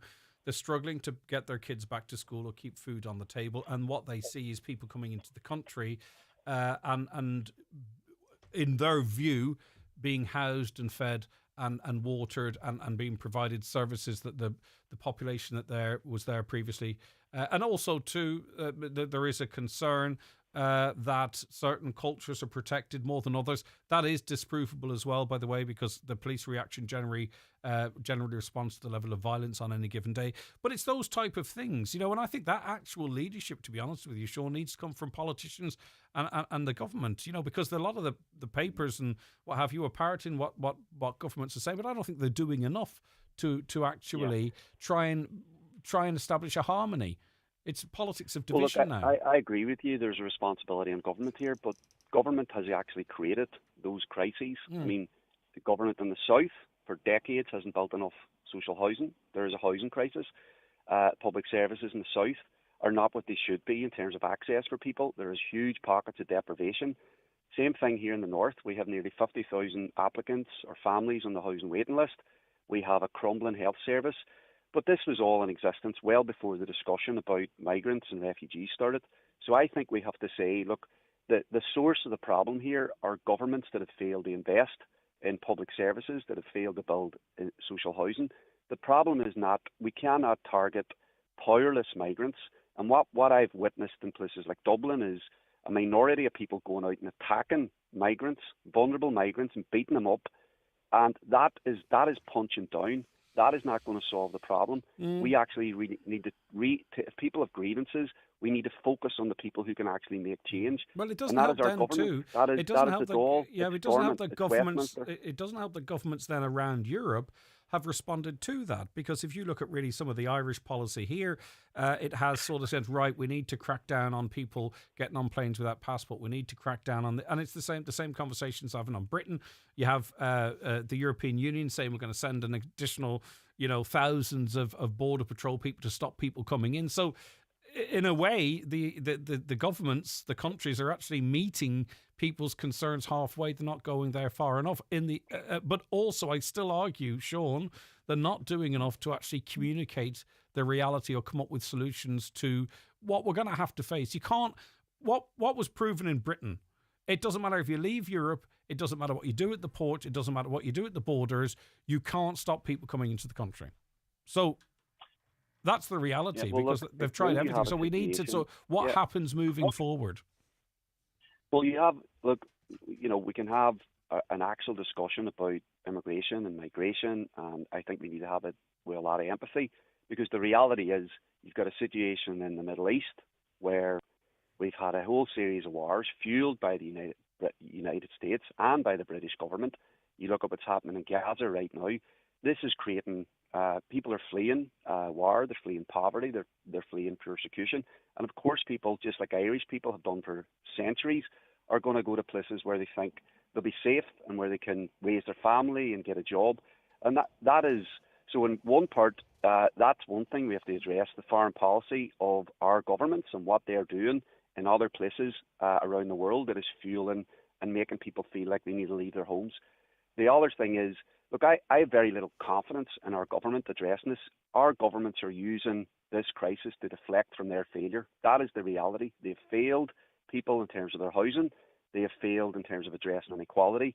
And They have people like Tommy Robinson and Tommy Robinson supporters here in Ireland doing their dirty work by scapegoating migrants and scapegoating people who are powerless to actually do anything about the housing crisis.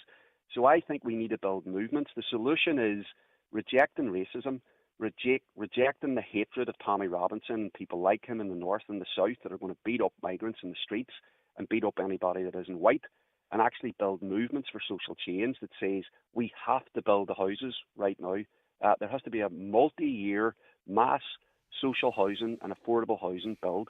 That has to be invested in. If we want to have houses for people, we need a, here in the north, we still do not have an anti-poverty strategy. It is the legal duty of Stormont to have an anti-poverty strategy. There's been an enormous amount of work done on this. But it's sitting on a shelf in Stormont, and we are saying to the government, you have to actually invest in this. You have to make it happen. I get what you're saying, Sean, but again, and I'm sorry to sound like a parrot here, there is a concern that people feel that the cultural balance of their areas are shifting, that there is a concern that other religions might become dominant either in politics or actually on the ground. I think that's what's driving an awful lot of fear, the fear that people are coming in here and abusing and assaulting women and children, or fellas for that matter. Those concerns are what are being weaponized, I think. And again, I would argue there is no counter information in relation to that. Crime stats, pressure on schools. What pressure has an increased population had on a population? Maybe it's minimal, but we don't know. So in the absence of a counter argument or education happening, or an out and open conversation happening, that allows your Tommy Robinsons or whatever to put out whatever they wish to, because there's nothing to counter it. So until that conversation is had out loud, I don't think we're going to get anywhere. We might get people back, as I say, onto Telegram and TikTok and into their houses, but it doesn't address the fundamental issues. And until we do that, this is just going to bubble up the next time there is an attack on a school or something along those lines, which seem to be the triggers. We're going to see it again. And who's to say we could not end up seeing false flag sort of situations in that regard to try and get the unrest going? We all have a lot of work to do, Sean, I think, be it media, the public and politicians, because we have to figure out what we're going to do going forward, because we can't go. I don't see how we can go back. Yeah. Look, you just used the word that is the right word. I mean, look, a lot of information and lies and myths are being weaponized by a small number of far-right agitators to whip people up into a frenzy and to point in the wrong direction in terms of the problem. I mean, the idea that this stuff about our children aren't safe, right, because of migrants. I mean, there is. You look at the newspapers and you look at who is going to court, and you look at women getting beat up in the south, and whenever it's somebody that's white, the far right don't agitate, they don't mobilise. It's only when it is possibly somebody that is of brown skin, and often these things aren't even true. Right. Will so you listen? You're right. I think that there's a huge job for the media in particular, and the government, and those who believe in wanting to have a diverse society. Listen, I'm not going to get into the COVID situation, but both British and Irish governments have conceded that they used fear and timing to get people to do what they wanted to do. So that was also weaponizing fear. Yeah. So it's across the, and the media was complicit in that, in good faith in many, many cases.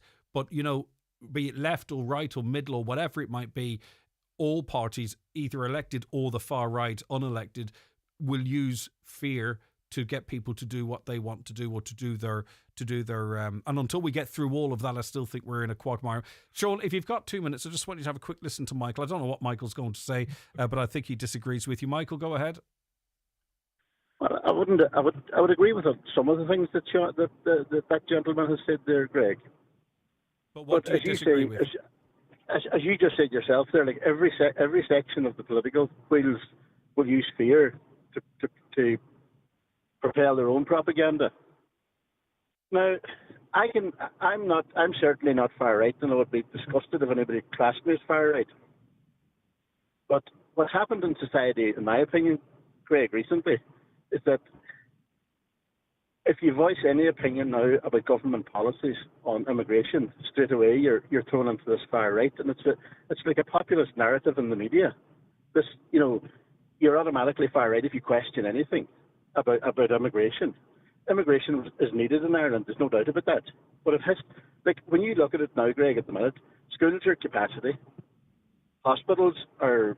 Well, I wouldn't say they overrun because we're blessed to have great staff, but they're at breaking point. But you know where over half of those staff come from, though. You see, this is the absolutely, problem, Michael. I know that, but I know that I am well aware of that, Greg.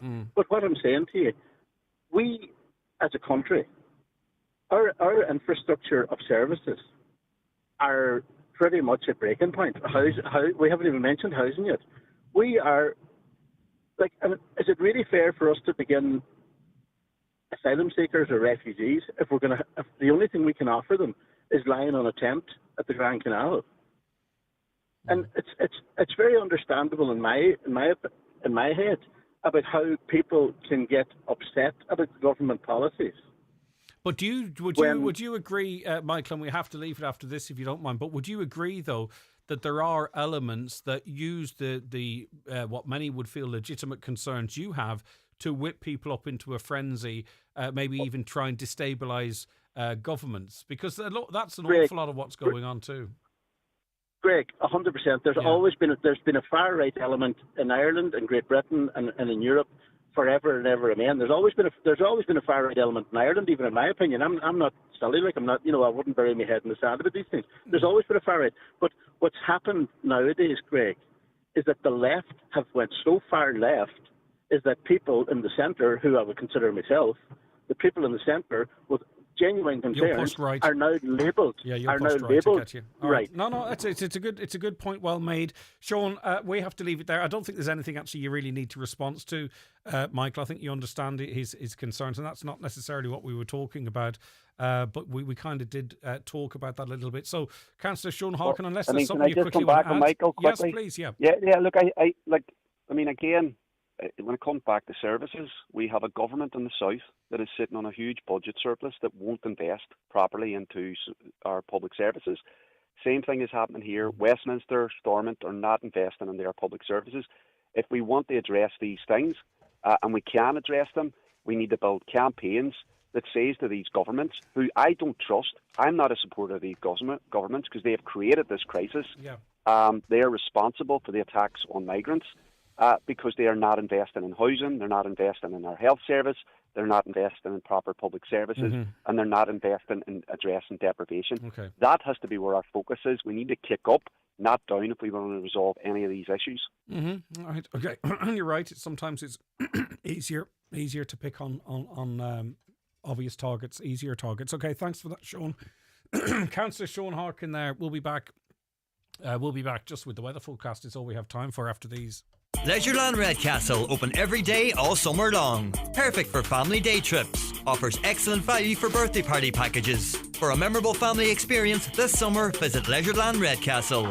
See leisurelandredcastle.ie for more details. Record-breaking weanling prices. For more in your Irish Farmers Journal, here's Paul Mooney. We reveal how huge exporter demand is pushing the weanling trade to a new high. Over 1,500 farmers quit acre scheme. New €50 a head suckler scheme open. Latest prices from early sheep breeding sales. We hear from the environmentalists campaigning against farm planning permissions. Don't miss our 17-page Tullamore Show special. Plus €7,500 in cash up for grabs. All inside this week's Irish Farmers Journal, on sale now. On Business Matters this week, my guest is Manus O'Boyle, founder of Donegal Sea Adventure, which specialises in boat tours around islands off Burton Port. So join me, Chris Ashmore, for Business Matters on Sunday after the 6 o'clock news. Business Matters on Highland Radio is brought to you by Local Enterprise Office Donegal. If you have an idea to start or grow your business within Donegal, contact the Local Enterprise Office team to find out more about the supports available for businesses. See localenterprise.ie/Donegal. Atlantic Travel. Bonded, licensed and trusted in Ireland. Expert advice on your world adventure. Search for sun, cities or a last-minute escape to sandy shores. Get away this summer with tantalising offers, luxury resorts and family favourites. Free kids places still available. The offers won't last forever, but the memories will. Book now with a trusted travel agent. Atlantic Travel, Letterkenny. Highland Radio weather updates brought to you by McElhinney's. Make your sterling go further with our new cash sales exchange rate at €1.20 for every £1 spent in store. No matter the weather, visit us in Ballybuffet for all your fashion, beauty, gifting and homeware needs this summer. So Thursday will be dull with scattered outbreaks of rain and drizzle occurring through the day. Some heavy bursts this afternoon, some late sunny spells though developing locally, though generally murky. Humid with highs of 17 to 20 degrees. Best values away from the west coast. Light southerly winds will increase moderate to fresh at times later. And that is where we have to leave it on the